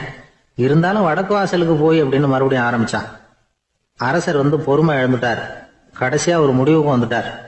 இத பாருப்பா, உனக்கு என்னுடைய ராஜ்யத்திலேயே பாதியை கொடுத்துடுறேன், அப்படியாவது திருப்தியா திரும்பி போ அப்படின்னாராம். மன்னா, உங்களுடைய பெருந்தன்மைக்கு ஈடு இணையே கிடையாது. தேசத்திலேயே பாதி பிரிச்சு கொடுக்கறேன்னு சொல்றீங்க, அதனால உங்ககிட்ட ஒரு சின்ன வேண்டுகோள் அப்படின்னானா. சொல்லுன்னாராம் மன்னர் ஆர்வமா. இவன் மெதுவா ஆரம்பிச்சான். அப்படி இந்த ராஜ்யத்தை ரெண்டா பிரிக்கிறப்போ அந்த வடக்கு வாசல் இருக்கிற பக்கத்தை என்கிட்டயே கொடுத்துருங்கோ அப்படின்னானா. மன்னர் அசந்து போயிட்டார். இந்த கதை எதுக்காகன்னு கேட்டா, மனம்ங்கிறது ஒரு குரங்குங்கிறத புரிஞ்சுக்கிறதுக்காகத்தான். உன்னை புடிச்சுக்கிட்டா லேசில விடாது. அப்படிப்பட்ட மனச அறிவு தான் வழி நடத்தணும். அதுலதான் வாழ்க்கையின் வெற்றி அடங்கி இருக்குது. ஒரு சின்ன பையன் தெருவில் அழுதுகிட்டு இருந்தான். ஏன்பா அழுவுறேன்னு ஒரு பெரியவர் கேட்டார். ₹1 காசை இங்க தொலைச்சுட்டேன் அப்படின்னா. சரி, அதுக்காக அழாத, அதுக்கு பதிலா ₹10 தரேன், இந்தா வச்சுக்கோன்னு கொடுத்தாரு. அந்த ₹10 வாங்கி சட்டப்பையில போட்டுக்கிட்டு அதை விட அதிகமா சத்தம் போட்டு அழ ஆரம்பிச்சுட்டான். மறுபடியும் ஏன்டா அழறேன்னு கேட்டார் பெரியவர். அந்த ₹1 கிடைச்சிட்டுதுன்னா இப்ப என்கிட்ட ₹11 இருக்குமே, இப்போ ₹10 தானே இருக்கு அப்படின்னு சொல்லிவிட்டு அழறான். ஒரு ஊர்ல ஒரு ஆள் இருந்தான். நிறைய பணம் சேர்த்தான். அவனுக்கு சம்பாதிக்க தெரியுமே தவிர செலவு பண்ண தெரியாது. மகா கஞ்சன். காசை கையில எடுக்கவும் மாட்டான். எடுத்தா செலவு செய்ய வேண்டியிருக்குமே. அதனால இப்படியே அவன் காலத்தை ஓட்டி விட்டான். வயசாயிட்டுது. அவனுடைய மனைவி ஒரு நாள் கேட்டாங்க, இவ்வளவு நாளா நீங்க என்ன எங்கேயுமே அழைச்சிட்டு போனதில்லை, இப்போவாவது அழைச்சிட்டு போகக்கூடாதா அப்படின்னாங்க. எங்க போகணும் சொல்லுன்னா. காசிக்கு போகணும், கங்கையில குளிக்கணும்னாங்க. இவன் பார்த்தான், இதுக்கு ஏன் அவ்வளவு தூரம் செலவு பண்ணிட்டு போகணும், நம்ம ஊர் ஆத்துலயே குளிக்கலாமே, இதுவும் புண்ணிய நதி தான், இங்க குளிச்சா அங்க குளிச்ச பலன் கிடைச்சிரும் அப்படின்னா. சரின்னு 2 பேரும் ஆத்தங்கரைக்கு போனாங்க. அன்னைக்கு ஏதோ விசேஷம், நிறைய கூட்டம், நிறைய பேர் குளிச்சுக்கிட்டு இருக்கிறாங்க. கரையில சில புரோகிதர்கள் நின்றுகிட்டு இருக்கிறாங்க. குளிக்கிறதுக்கு முந்தி அவங்க கிட்ட உட்காந்தா ஏதோ மந்திரம்லாம் சொல்லுவாங்க, கொஞ்சம் காசு கொடுக்க வேண்டியிருக்கும். அதனால இவன் என்ன பண்ணா, ஆத்தங்கரையிலேயே கொஞ்சம் தூரம் போனான். ஊரை விட்டு தள்ளி வந்துட்டான். அங்க யாருமே இல்லை. அப்பாடான்னு சந்தோஷப்பட்டான். குளிக்கலாம்னு புறப்பட்டான். இந்த நேரம் கடவுள் பார்த்தார். இந்த கஞ்சனுக்கு ஏதாவது புத்தி போகட்டணும் அப்படின்னு நினைச்சார். உடனே ஒரு புரோகிதர் மாதிரி உருவத்தை மாத்திக்கிட்டு அந்த ஆள் முன்னாடி வந்து நின்னார். அவனுக்கு அதிர்ச்சி. இங்க யாருமே இருக்க மாட்டாங்கன்னு நினைச்சா இங்கேயுமே ஒரு ஆள் வந்துட்டாரு, என்ன பண்றதுன்னு யோசனை பண்ணான். புரோகிதர் உருவத்தில் இருந்த கடவுள் சொன்னார், இத பாருங்க, இன்னைக்கு விசேஷ நாள், நீராடுறதுக்கு முன்னாடி சுயகல்பம் பண்ணிக்கிறது ரொம்ப நல்லது அப்படின்னார். என்கிட்ட பணம் எதுவும் இல்லையேன்னா.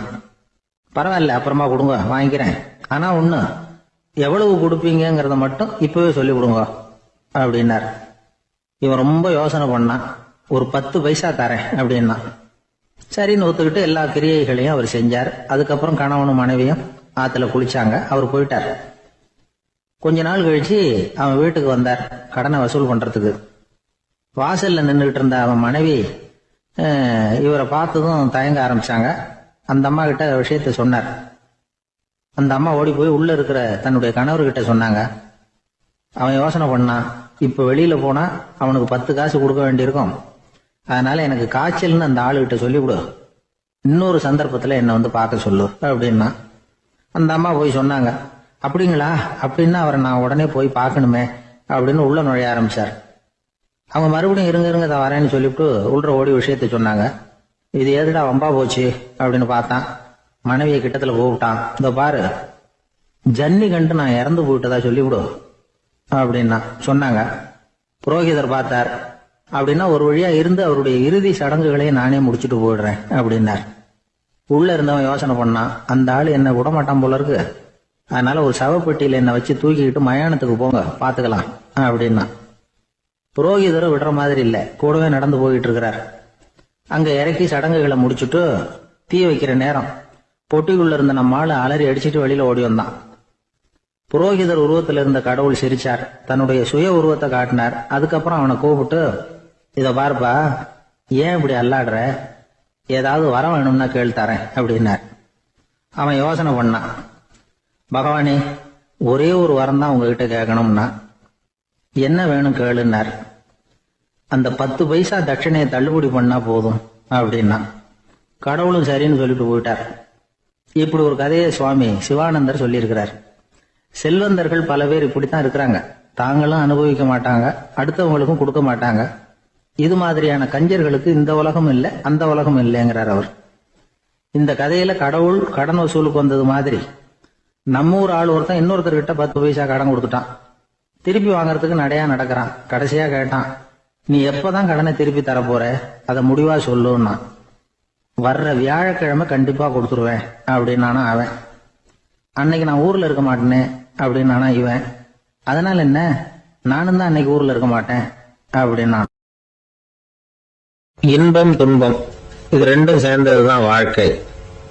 இது எல்லாரும் சொல்லிட்டு இருக்கிற ஒரு உண்மை. அது சரி, இது ரெண்டும் வர்றதுக்கு என்ன காரணம்?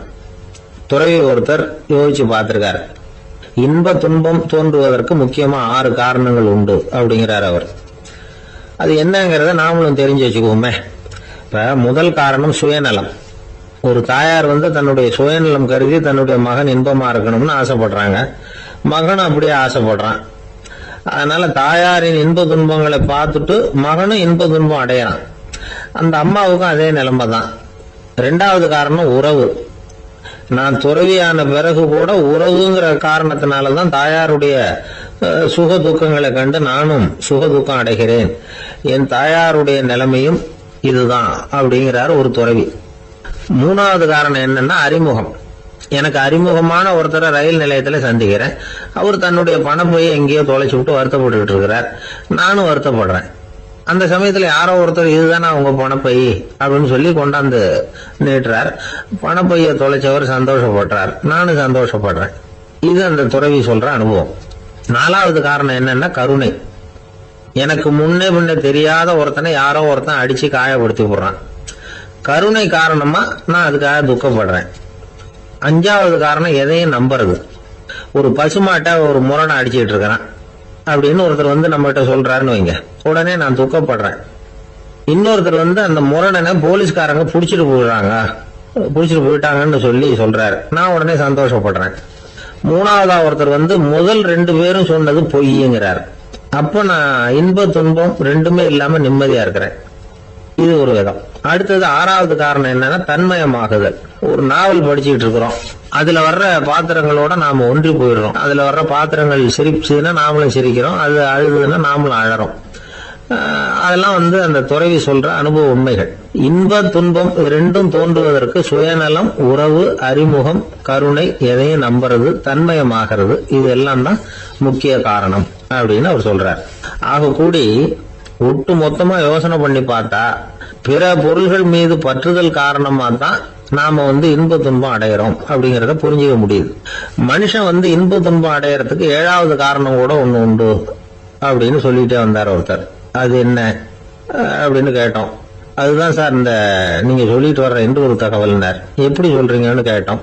இன்று ஒரு தகவல் கேட்க ஆரம்பிக்கிறப்போ மனசுல இன்பம், ஆரம்பிச்ச உடனே இது ஏற்கனவே கேட்ட சமாச்சாரமாச்சே அப்படின்னு நினைக்கிறப்போ துன்பம் அப்படின்னு அதுக்கு ஒரு விளக்கம் கொடுத்தார். சங்கீத வித்வான்கள்ல பல வகை உண்டு. சில குறிப்பிட்ட ராகங்களை பாடுறதுல அவங்களுக்கு பெருமை வர்றது உண்டு.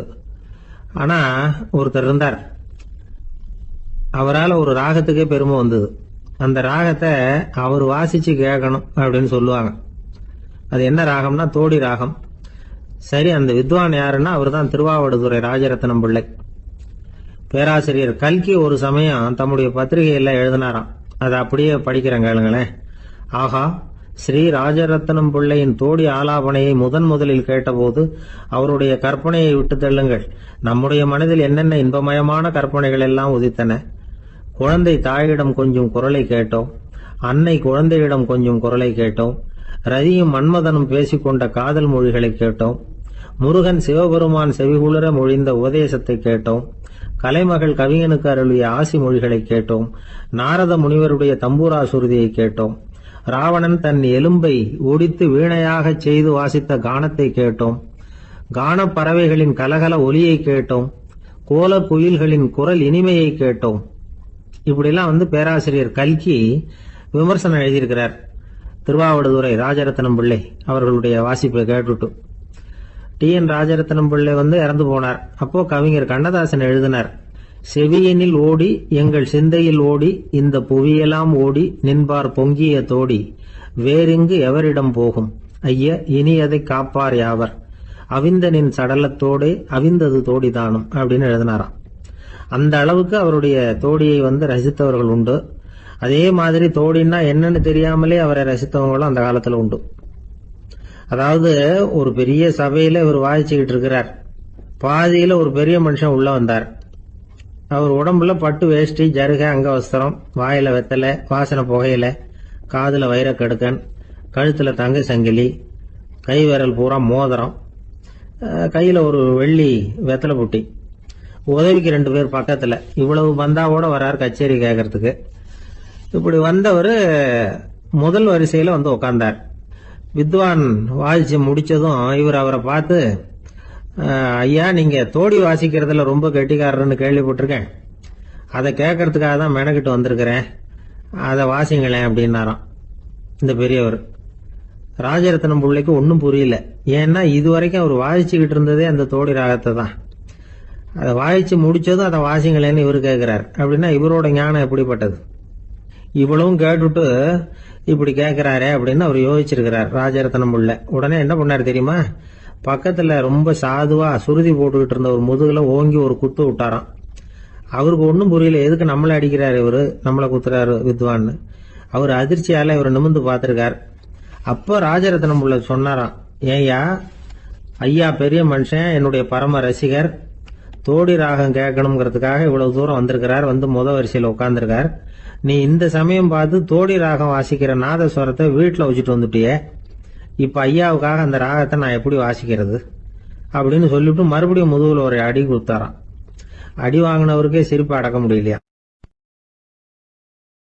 இந்த உலகத்துல மனுஷன் எவ்வளவோ தவறுகள் செய்யறான். அதுக்கெல்லாம் என்ன காரணம்? அதை பத்தின ஆராய்ச்சி தான் இன்னைக்கு. இதுக்கு ஆராய்ச்சி என்னதுக்கு? அது தெரிஞ்ச விஷயம் தானே அப்படின்னு நீங்க நினைக்கலாம். ஆனா அப்படி அலட்சியமா இந்த விஷயத்தை விட்டுறக்கூடாது. பொதுவா எல்லோரும் நினைக்கலாம், எது சரி எது தவறு அப்படின்னு தெரியாததுனாலதான் மனுஷன் தப்பு பண்றான் அப்படின்னு. ஆனா அப்படி சொல்லிட முடியாது. மனுஷன் தெரிஞ்சே தான் தவறுகள் பண்றான். இப்போ உதாரணத்துக்கு ஒரு சாலையில இடது பக்கம் போக வேண்டிய ஒருத்தர் நடுக்கோட்டை தாண்டி வலது பக்கமா வண்டியை ஓடிட்டு போறாருன்னு வச்சுங்க.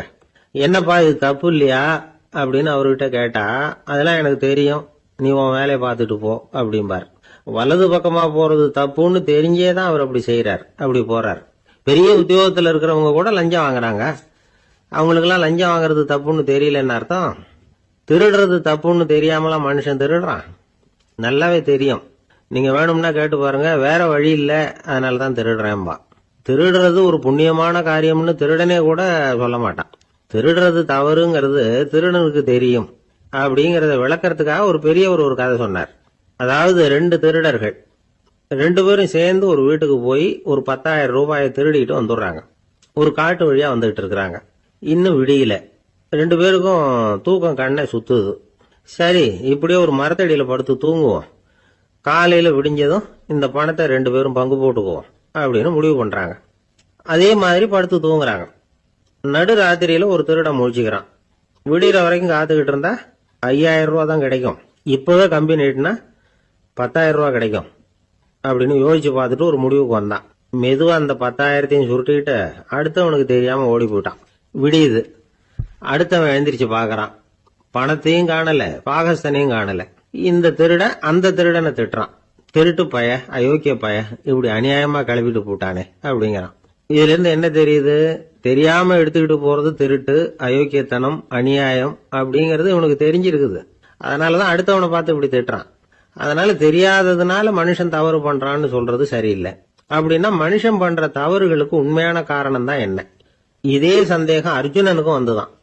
அதனாலதான் அவன் பகவானை பார்த்து கேக்குறான், மனுஷன் தன் விருப்பத்துக்கு விரோதமா ஏதோ ஒரு சக்தியினால பலாத்காரமா இழுக்கப்பட்டது மாதிரி பாவம் பண்றானே, அந்த சக்தி என்ன அப்படின்னு கேக்குறான்.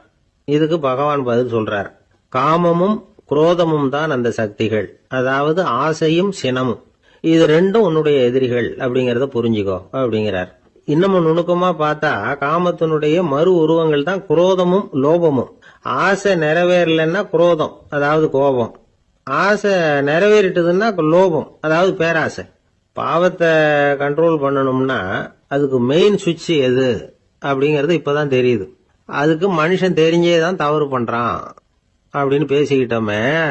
அதுக்கு ஒரு உதாரணம். ஒரு ஆளு ஹோட்டல்ல சாப்பிட போனான், சாப்பிட்டு முடிச்சான். எழுந்திரிச்சு முதலாளி கிட்ட பில்ல கொடுத்தான், காசை கொடுக்கல. முதலாளி பணம் கொடுன்னு கேட்டார். இவன் என்கிட்ட பணம் இல்லைன்னா. முதலாளி கொஞ்சம் கூட அலட்டிக்கல. உள்ள இருந்து ஒரு ஆளை கூப்பிட்டார். இவனை கூப்பிட்டுட்டு போய் இட்லி மாவு ஆட்ட சொல்லுனார். இவனும் கவலைப்படாம உள்ள போயிட்டான். அப்போ அழைச்சிட்டு போற ஆளு கேக்குறான், ஏன் சார் சாப்பிடுறதுக்கு முன்னாடி காசு இல்லைங்கிறது உங்களுக்கு தெரியாதா அப்படின்னு கேக்குறான். தெரியும், காசு இல்லைங்கிறதும் தெரியும், காசு இல்லாம சாப்பிட்டா மாவாட்டணுங்கிறதும் தெரியும் அப்படின்னா அந்த ஆள். அப்படின்னா நீங்க உங்க வீட்லயே சாப்பிட்டு இருக்கலாமே அப்படின்னு கேக்குறான் அவன். அதுக்கு இவர் சொல்றாரு, அது எப்படி, அங்க சாப்பிட்டாலும் நான் இதே வேலையை தானே செய்ய வேண்டியிருக்கும் அப்படின்னாராம். நாம யாரு, நம்ம தகுதி என்ன அப்படிங்கிற நினைப்பு எப்பவும் நமக்கு இருக்கணும். தகுதிக்கு மீறிய நினைப்பு தான் பல சமயங்கள்ல நம்மளை சிக்கல்ல கொண்டு போய் விட்டுடுது. ஒரு பூனை இருந்துதான், அது தன்னை ஒரு பூனைன்னு தானே நினைக்கணும், அப்படி நினைக்கல, தன்னை ஒரு புலின்னு நினைச்சுக்கிட்டு இருந்தது. தன்னை பத்தின தகுதிக்கு மீறிய நினைப்போட அந்த பூனை அப்படியே நடந்து போயிட்டு இருந்ததான். அப்போ வழியில ஒரு பெரிய யானை அது அமைதியா நின்றுகிட்டு இருந்தது. இந்த யானை ரொம்ப பொறுமையா நின்றுகிட்டு இருக்கிறது இந்த பூனைக்கு ஒரு மாதிரியா தெரிஞ்சிருக்கு. ஏன்னா பொறுமையா ஒருத்தர் இருந்தா அவங்க கிட்ட போய் ஏதாவது வாலாட்டி பார்க்கலாம்னு ஒரு ஆசை வருது இல்ல, அது மாதிரி பொறுமையா நின்றுகிட்டு இருக்கிறது பூனைக்கு அதுகிட்ட போய் கொஞ்சம் வாலாட்டி பார்க்கலாமே அப்படின்னு ஒரு ஆசை. உலக இயல்பு தானே அது. இந்த பூனை ரொம்ப நல்ல புள்ள மாதிரி அந்த யானை இருக்கிற பக்கமா போகுது. அந்த யானையை சுத்தி சுத்தி வருது, உத்து பாக்குது, வாய் துருவுருக்குது, வம்பு வளர்க்க ஆரம்பிக்குது. அந்த யானை கிட்ட போய் என்ன கேட்குது தெரியுமா, எல்லாருக்கும் ஒரு பக்கம்தான் வால் இருக்கும், ஆனா உனக்கு என்ன இப்படி ரெண்டு பக்கமும் வால் இருக்கிறது மாதிரி இருக்க அப்படிங்குது. இது வேண்டாத வேலை தானே. இருந்தாலும் அந்த யானை பொறுமையா பதில் சொல்லுது, அப்படி இல்லை, பின்னாடி இருக்கிறது தான் வால், முன்னாடி இருக்கிறது தும்பிக்கை அப்படிங்குது. அதோட விட்டுற வேண்டியது தானே, விடலை இந்த பூனை. அது சரி, தும்பிக்கை ஏன் அப்படி உருண்டையா பெரிய தூணு மாதிரி இருக்குது, அது என்னத்துக்கு அப்படிங்குது. இதுக்கும் அந்த யானை பொறுமையா பதில் சொல்லுது, ஓ அதை கேட்குறியா, ஊற்றுல தண்ணி இருக்கும்ல, அதை உறிஞ்சி குடிக்கிறதுக்காக அப்படி இருக்குது அது அப்படின்னுது. சரி, எல்லாருக்கும் பல்லு வாய்க்குள்ளதானே இருக்கும், உனக்கு என்ன வெளியிலே இருக்கு, அதுவும் இல்லாம இவ்வளவு பெருசா இவ்வளவு நீளமா இருக்கு அப்படின்னு கேக்குது பூனை. இவ்வளவு கேள்விக்கும் பொறுமையா பதில் சொல்லிட்டே வருது அந்த யானை. பல்லு ஏன் வெளியில நீட்டிட்டு இருக்குன்னு கேக்குது இல்ல, அதுக்கு அதுல என்ன பதில் சொல்லுதுன்னா, அதுவா ஒரு புலி என்கிட்ட வாலாட்டுதுன்னு வச்சுக்கா, அந்த சமயத்துல அதை தாக்குறதுக்காக இது இப்படி இருக்குது அப்படின்னு சொல்லிச்சான். இதை கேட்டதும் பூனை உழுந்து உழுந்து சிரிக்க ஆரம்பிச்சுட்டு தான் அலட்சியமா. ஏன் சிரிக்கிறேன்னு கேட்டிருக்கு. என்னமோ பாயறது மாதிரி பேசுறிய, மலை எங்கேயாவது பாயறது உண்டா, நீ கருப்பா பெருசா இருக்கிற மலை மாதிரி இருக்கிற, உன்னால எப்படி பாய முடியும், அது முடியாத காரியம் அப்படின்னு சொல்லிவிட்டு மறுபடியும் சிரிக்குது இந்த பூனை. என் உடம்ப பார்த்துட்டு தானே மலைன்னு சொல்ற, நான் பாய வேண்டிய அவசியம் இல்லை, என்னுடைய எதிரிய பாய வச்சிருவேன் அப்படின்ட்டு, எப்படி பாய வைப்பேன்னு கேட்டுதான் பூனை. உன்னை பாய வைக்கிறேன் பார் அப்படின்னு சொல்லி அந்த பூனையை அப்படியே தும்பிக்கையால லேசா தூக்கி வேகமா விட்டெறிஞ்சுதான். எங்கேயோ போய் தூரத்துல பொத்துன்னு விழுந்தது அந்த பூனை. அப்பாடான்னு இடுப்பு பிடிச்சிக்கிட்டே எழுந்திரிச்சு நின்று பாக்குது. தூரத்துல அந்த யானை இன்னமும் பொறுமையா ஆனா கம்பீரமா நின்றுகிட்டு இருக்குது. இப்பதான் அந்த பூனைக்கு ஞானோதயம் பிறக்குதான். யானை பாய வேண்டிய அவசியம் இல்லை, அதுக்கு நீளமா தும்பிக்கை இருக்குது அப்படிங்கறத அது புரிஞ்சுக்கிட்டு தான். வலியாரிடம் வாயாடக்கூடாது அப்படிங்கிற பாடத்தை இந்த பூனை கத்துக்கிட்டது. இந்த காட்சி பாவேந்தர் பாரதிதாசன் கைவண்ணத்துல ஒரு கவிதையா உருவெடுத்து வருது. பாவேந்தர் எழுதின கவிதை என்ன தெரியுமா, இரண்டு பக்கமும் வாலா என்றது பூனை, எதிரிலே தும்பிக்கை என்றது யானை, உருண்ட துதிக்க ஏனோ என்றது பூனை, ஊற்று நீரை உறிஞ்ச என்றது யானை, திரண்டு நீண்ட பல் ஏன் என்றது பூனை, சீரும் புலியை தாக்க என்றது யானை, இருண்ட மலை பாயாதென்றது பூனை, எடுத்தெறிந்தது பூனையை போய் யானை. இந்த கவிதையில ஒரு பாடமும் இருக்கு, படமும் இருக்கு. அதாவது இதை படிக்கவும் முடியுது, பார்க்கவும் முடியுது. வலியார்கிட்ட வாயாடக்கூடாதுங்கிற சின்ன பிள்ளைங்க மட்டும் இல்ல, பெரியவங்களுக்கும் தேவையான கருத்தை இதுல இருந்து நாம புரிஞ்சுக்க முடியுது. ஒருத்தன் அப்படிதான் ஆத்தங்கரையில பொறுமையா உட்காந்துக்கிட்டு இருந்த இன்னொருத்தனை போய் தலையில கூட்டினான். அவன் பார்த்தான், உடனே ₹1 எடுத்து இவன் கையில கொடுத்தான். இவனுக்கு ஒன்றும் புரியல. அவன் சொன்னான், இந்த ஊர்ல இப்படி ஒரு வழக்கம், யாரை கூட்டினாலும் ஒரு கூட்டுக்கு ₹1 வீதமா கொடுத்துடுறது பழக்கம் அப்படின்னு பொறுமையா சொல்லியிருக்கிறான். இவனுக்கு ரொம்ப ஆசை உண்டாயிட்டுது. உடனே ஊருக்குள்ள ஓடினான். கொஞ்ச நேரம் கழிச்சு திரும்பி ஓடி வந்தான். அந்த முதல் ஆசாமியை மறுபடியும் பார்த்தான். உங்க பேச்சை கேட்டுட்டு ஊருக்குள்ள போய் ஒரு பெரிய ஆசாமியை பார்த்து அவன் தலையில 10 குட்டு கூட்டினேன். ஆனா அவன் உடனே என்கிட்ட இருந்ததை எடுத்து என் கையிலேயே கொடுத்துட்டான் அப்படின்னா. என்னத்த பணத்தையான்னு கேட்டிருக்கிறான். இல்ல பல்லு அப்படின்னு சொல்லி கையில காட்டினான். எல்லாமே நாற்காலிக்கு ஆசைப்படாதவர்கள் அப்படின்னு சொல்லிட முடியாது. ஏன்னா நிறைய பேர் நாற்காலிக்கு ஆசைப்படுறவங்கள நாம பார்க்குறோம். உட்கார்றதுக்கு ஒரு நாற்காலி கிடைச்சிடாதா, அதோட ஒரு கால் உடஞ்சி முக்காலியா இருந்தாலும் பரவாயில்ல, ஒரு மாதிரியா அனுசரிச்சு உட்காந்துக்கலாம் அப்படின்னு அலையிறவங்க எத்தனை பேர். இந்த காலத்துல மட்டும்தான் அப்படின்னு இல்லை, அந்த காலத்திலும் இதே மாதிரி ஆசைகள் சபலங்கள் இருந்திருக்கும் போல இருக்கு. பரமசிவன் வசிஷ்டருக்கு ஒரு விசேஷமான ஆசனத்தை கொடுத்திருந்தாராம். சரி, அப்படி என்ன அதுல விசேஷம்னா, வசிஷ்டர் ஒரு குறிப்பிட்ட இடத்துக்கு போகணும்னு நினைச்சு புறப்படுறாருன்னு வச்சுக்கோங்க. அவருக்கு முன்னாடியே இந்த ஆசனம் புறப்பட்டுரும். போய் ஒரு வசதியான இடமா பார்த்து இருந்துக்கும். வசிஷ்டர் போவார். அங்க போனதும் எங்க உட்காரலாம்ங்கிற இட பிரச்சனையெல்லாம் அவருக்கு ஏற்படுறதில்லை. அதுதான் இவருடைய இருக்கை அங்க முன்னாடியே போய் காத்துக்கிட்டு இருக்குதே. நேரா போவார், அதில் உட்காந்துக்குவார். மற்ற முனிவர்கள்லாம் இதை பார்த்தாங்க. அவங்களுக்கு பொறாமையா இருந்துதான். எல்லாரும் ஒரு இடத்துல கூடி இதை பத்தி பேசியிருக்கிறாங்க. என்ன இது, நாமளும் அவரை மாதிரி தானே இருக்கிறோம், இருந்தாலும் நமக்கும் அது மாதிரி ஒரு ஆசனம் கிடைக்கலையே அப்படின்னு யோசனை பண்ணியிருக்காங்க.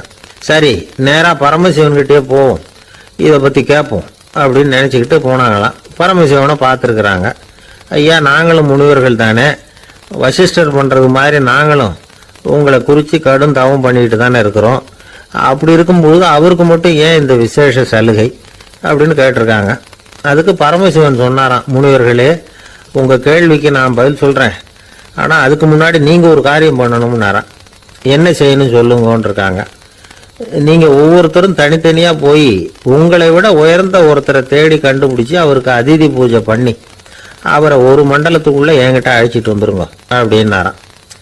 சரின்னு எல்லாரும் புறப்பட்டுருக்காங்க. அவங்க போனதுக்கு அப்புறம் நந்தி தேவனை அழைச்சி வசிஷ்டரை கூப்பிட்டுக்கிட்டு வர சொன்னாராம்.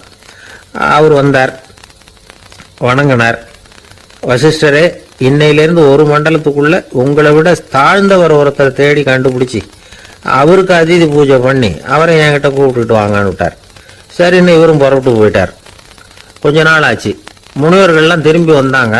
பரமசிவன் முன்னாடி நின்னாங்க. ஐயா, எவ்வளவோ தேடி பார்த்துட்டோம், எங்களை விட உயர்ந்தவர்கள் யாருமே கிடைக்கல அப்படின்னாங்களாம். வசிஷ்டரும் சேர்ந்தார். ஐயா, எவ்வளவோ தேடி பார்த்தேன், என்னை விட தாழ்ந்தவர் யாருமே கிடைக்கல அப்படின்னாராம். அவரே தொடர்ந்து சொன்னார், என்னுடைய மனைவி எனக்கு அடங்கினவ தானே, அவளுக்காவது அதிதி பூஜை பண்ணி அழைச்சிட்டு வந்துடலாமான்னு யோசிச்சு பார்த்தேன். என்னோட மனசு அதுக்கும் இடம் கொடுக்கல. ஏன்னா அவளோட பதிவிரதத்துக்கு முன்னாடி நாம ஏமாத்திரம் அப்படின்னு யோசிச்சு பார்த்தேன். அதனால அந்த எண்ணத்தையும் கைவிட்டுட்டேன் அப்படின்னு ரொம்ப வருத்தத்தோட சொன்னாராம். இதை கேட்ட உடனே மற்ற முனிவர்களுக்கு வெக்கமா போச்சு. இந்த உலகத்துல நம்மளை விட மேலானவங்க யாருமே இல்லைன்னு நாம நினைச்சோம். வசிஷ்டரோ தன்னை விட தாழ்வானவங்க யாருமே இல்லைன்னு நினைக்கிறார். பரமசிவன் ஏன் அந்த ஆசனத்தை அவருக்கு மட்டும் கொடுத்தார் அப்படிங்கிற கேள்விக்கான பதில் அவங்களுக்கு கிடைச்சிட்டு தான். இந்த காலத்துல நாம எப்படி நினைக்கிறோம்னா, எல்லாரும் நம்மளை விட மட்டமானவங்கன்னு நினைக்கிறோம். அதனால நாம மட்டும் நாற்காலியில உட்காந்தா போதும் அப்படின்னு நினைக்கிறோம். ஏமாந்து போனவங்க சந்தர்ப்பம் பார்த்து காலை வாரி விட்டுறாங்க, கீழே விழுந்து காலை உடைச்சிக்கிறோம். அதுதான் இன்னைக்கு நடக்கிறது. ஒரு அம்மா தன்னோட வீட்டுக்காரரை ஒரு மனோதத்துவ டாக்டர்கிட்ட அழைச்சிட்டு போனாங்களாம். என்ன ப்ராப்ளம்னு கேட்டிருக்காரு டாக்டர். எங்க வீட்டுக்காரர் அடிக்கடி நாற்காலியில உட்காந்து காலை உடைச்சிக்கிறார் அப்படின்னாங்களாம். அப்படின்னா அந்த நாற்காலியில தான் ஏதோ கோளாறு அப்படின்னாராம் டாக்டர். அப்படி இருக்க முடியாது டாக்டர் அப்படின்னாங்களாம் அந்த அம்மா. அது எப்படி அவ்வளவு உறுதியா சொல்றீங்கன்னு கேட்டிருக்காரு அந்த டாக்டர்.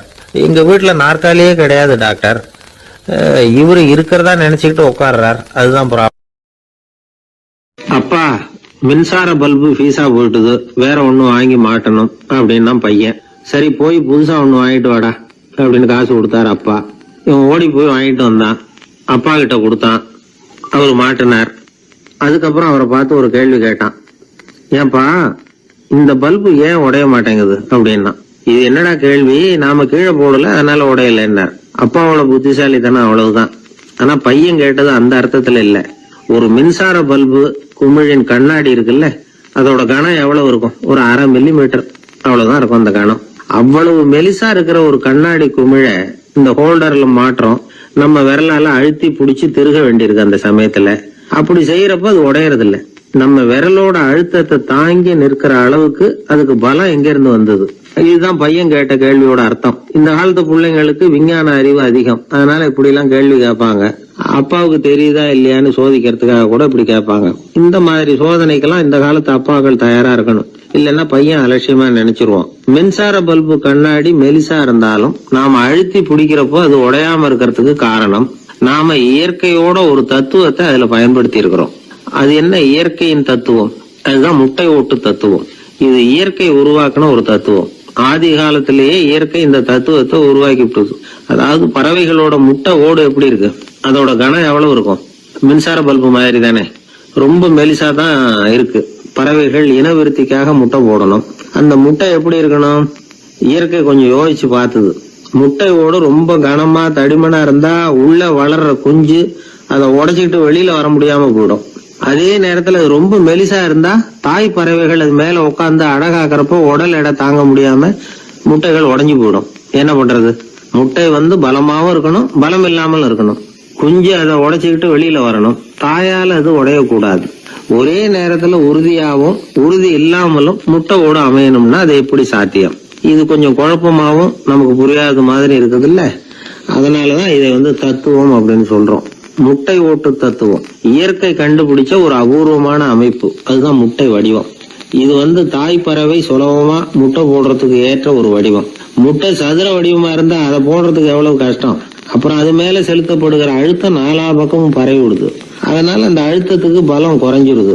குறிப்பிட்ட சிறு பரப்புல அளவுக்கு அதிகமா விசை செலுத்தப்படுறது இல்ல. அதனால முட்டையோட வடிவம் தான் அந்த உறுதிக்கு காரணம். இது எப்பேற்பட்ட தத்துவம்? இதுதான் மின்சார பல்பு செய்யறப்போ நாம காப்பி அடிச்சிருக்கிறோம். பொதுவா வகுப்புல காப்பி அடிச்சாதான் முட்டை போடுறது வழக்கம். நாம முட்டையே காப்பி அடிச்சிருக்கிறோமே, இது எப்பேற்பட்ட காப்பி? ஒரு ஆசிரியர் வகுப்புல பசங்களை பார்த்து ஒரு கேள்வி கேட்டாராம். கோழி முட்டை இடுமா, முட்டை போடுமா அப்படின்னு கேட்டாராம். ஒரு பையன் எந்திரிச்சு பதில் சொல்லியிருக்கிறான். கோழி முட்டை இடும், முட்டை போடாது அப்படின்னு சொல்லியிருக்கான். இவன் ஏன் போடாதுன்னு கேட்டாராம் ஆசிரியர். போட்டா உடஞ்சிரும் சார் அப்படின்னு பையன். ஒரு பெரிய நினைவு மண்டபம். அதுக்கு முன்னாடி ஒரு அப்பாவும் பிள்ளையும் நின்றுகிட்டு இருக்கிறாங்க. அந்த வழியா போறவங்க வர்றவங்க எல்லாம் அந்த இடத்துல நின்று அது என்ன மண்டபம் அப்படின்னு விசாரிக்க ஆரம்பிச்சாங்க. அந்த அப்பாவும் பிள்ளையும் தான் வர்றவங்களுக்கெல்லாம் விவரம் சொல்லிட்டு இருக்கிறாங்க. அதாவது இந்த இடத்துல ஒரு பெரிய மகான் சமாதி ஆயிருக்கார். அவர் சமாதியான இடத்துல இந்த நினைவு மண்டபத்தை கட்டியிருக்கிறோம் அப்படின்னாங்க. ஊரு பூரா இந்த செய்தி பரவிச்சு. நிறைய பேர் அந்த இடத்தை தேடி வர ஆரம்பிச்சாங்க. இங்க கொஞ்ச நேரம் உட்காந்துட்டு போனா மனசுக்கு ஒரு நிம்மதி கிடைக்குது அப்படின்னாங்க. அங்க இருந்த உண்டியல்ல நிறைய காசு போட்டுட்டு போறாங்க. பணம் கிடுகிடுன்னு நிறைய சேர ஆரம்பிச்சுட்டுது. பணம் நிறைய சேர்ந்த உடனே அந்த அப்பாவுக்கும் பிள்ளைக்கும் தகராறு வந்துட்டுது. பணம் சேர்ந்தாலே சொத்து தகராறு வரத்தானே செய்யும். அது மாதிரி வந்துட்டுது. பையன் அடிக்கடி நிறைய பணம் கேட்க ஆரம்பிச்சான். அப்பா பார்த்தார், யோசனை பண்ணார், ஒரு முடிவுக்கு வந்தார். ஒரு நாள் பையனை கூப்பிட்டார். இதை பாருப்பா, நமக்குள்ள தகராறு வேணாம். அப்பாவும் பிள்ளையும் இப்படி சண்டை போட்டுக்கிட்டா பாக்குறவங்க தப்பா நினைப்பாங்க. அதனால நமக்குள்ள சமரசமா இதை தீர்த்துக்குவோம், என்ன சொல்ற அப்படின்னார் அப்பா. சரி நான் பையன். உடனே அந்த அப்பா என்ன பண்ணார் தெரியுமா? மகன் கிட்ட கொஞ்சம் பணத்தை கொடுத்தார். தன்கிட்ட இருந்த ஒரு கழுதையையும் கொடுத்தார். இதை வச்சு நீ பொழைச்சிக்கோ அப்படின்னு சொல்லி அனுப்பி வச்சுட்டார். மகன் அந்த கழுதையை இழுத்துக்கிட்டு அடுத்த ஊருக்கு போனான். வழியிலேயே அந்த கழுதை செத்து போச்சு. உடனே என்ன பண்ணலாம்னு யோசனை பண்ணான். ஒரு ஐடியா வந்தது. அந்த கழுதைய ஒரு சாலை ஓரமா புதைச்சான். கையில் இருந்த பணத்தை வச்சு அந்த இடத்துல ஒரு கல் மண்டபம் கட்டினான். அந்த வழியா 2 பேர் வந்தாங்க. இது என்ன மண்டபம்னு விசாரிச்சாங்க. இந்த இடத்துல ஒரு பெரிய மகான் சமாதி ஆயிருக்கிறார் அப்படின்னா. இந்த செய்தி ஊர் பூரா பரவ ஆரம்பிச்சுட்டுது. நிறைய பேர் வந்து போக ஆரம்பிச்சாங்க. இங்க வந்தா மனசுக்கு ஒரு பெரிய நிம்மதி கிடைக்குது அப்படின்னு வேற சொல்ல ஆரம்பிச்சாங்க. வர வர கூட்டம் அதிகமா வர ஆரம்பிச்சுட்டுது. உண்டியல்ல பணம் நிறைய சேர்ந்துட்டுது. நகையெல்லாம் கூட கழட்டி காணிக்கையா போட ஆரம்பிச்சுட்டாங்க. அப்பாவை விட மகன் பெரிய ஆளாயிட்டான். இதை கேள்விப்பட்டார் அப்பா. பையனை பார்த்துட்டு வரலாம்னு ஒரு நாள் புறப்பட்டு வந்தார். பையன் ஓஹோன்னு இருக்கிறான். பங்களா, காரு எல்லாம் வந்துட்டுது. எப்படிடா இந்த அளவுக்கு ஆனே அப்படின்னு விசாரிச்சார். அப்பா, எல்லாம் உங்க ஆசீர்வாதம் தான். நீங்க கொடுத்த மூலதனத்தை வச்சுதான் இவ்வளவும் சம்பாதிச்சேன் அப்படின்னு நான் பையன். அது எப்படிறான்னு விசாரிச்சார். அப்பா நீங்க ஒரு கழுதை குட்டியும் கொஞ்சம் பணமும் என்கிட்ட கொடுத்து அனுப்பி வச்சிங்க. அதை எடுத்துக்கிட்டு வந்தேன். வர்ற வழியில் அந்த கழுதை செத்து போச்சு. உடனே யோசனை பண்ணேன், அந்த கழுதையை இந்த இடத்துல புதைச்சேன். கையில் இருந்த பணத்தை வச்சு மண்டபம் கட்டினேன். மகான் ஒருத்தர் சமாதி ஆயிருக்கார் அப்படின்னு வதந்தியை கிளப்பி விட்டேன். ஜனங்கள்லாம் ஏமாந்து போய் காசை கொண்டாந்து போட ஆரம்பிச்சிட்டாங்க. நான் பொழைச்சிக்கிட்டு இருக்கிறேன் அப்படின்னா. இப்போதான்டா நீ என் புள்ள அப்படின்னு சொல்லி சந்தோஷப்பட்டாரான் அந்த அப்பா. ஏன் அப்படி சொல்றீங்கன்னு கேட்டிருக்கான் பையன். கழுத குட்டியை புதைச்சி மண்டபம் கட்டியிருக்கிற நீ, ஏற்கனவே நம்ம ஊர்ல நாம கட்டியிருக்கிறோமே மண்டபம், அது இந்த கழுதையோட அம்மாவை புதைச்ச இடம். மகான் சமாதி ஆயிருக்காருன்னு நானும் சும்மா கப்சா தான் விட்டுக்கிட்டு இருக்கேன் அப்படின்னாரான் அப்பா. முட்டாள் ஜனங்களை நினைச்சு அந்த 2 பேரும் சத்தம் போட்டு சிரிச்சாங்களாம். மனுஷன் ஏமாத்துறது ரொம்ப சுலபம். என் கூட படிச்ச ஒருத்தன் திடீர்னு ஒரு நாள் எல்லாருக்கும் அருள் வாக்கு சொல்ல ஆரம்பிச்சுட்டான்.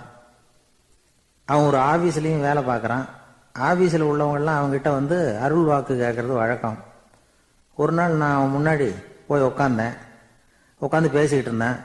அப்போ அதே ஆபீஸ்ல வேலை பார்க்குற ஒருத்தர் அவங்ககிட்ட வந்து, சுவாமி, என் மேஜையில வச்சிருந்த பேனா திடீர்னு காணாம போட்டுது, அது திரும்ப கிடைக்குமா எனக்கு அப்படின்னு கேட்டார்.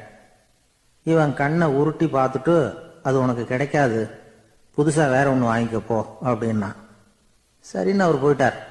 அவர் போனதுக்கு அப்புறம் நான் மெதுவா இவனை பார்த்து, அது எப்படிடா அது உனக்கு கிடைக்காதுன்னு அவ்வளவு உறுதியா அவர்கிட்ட சொன்னேன் அப்படின்னு கேட்டேன். இவன் மெதுவா என் காதுகிட்ட வந்து, அந்த பேனாவை கிளப்புனதே நான் தான் அப்படிங்கிறான். ஒரு ரயில் வேகமா போயிட்டு இருக்கு. அது ஒரு ரயில்வே ஸ்டேஷன்ல கொஞ்ச நேரம் நின்னுது.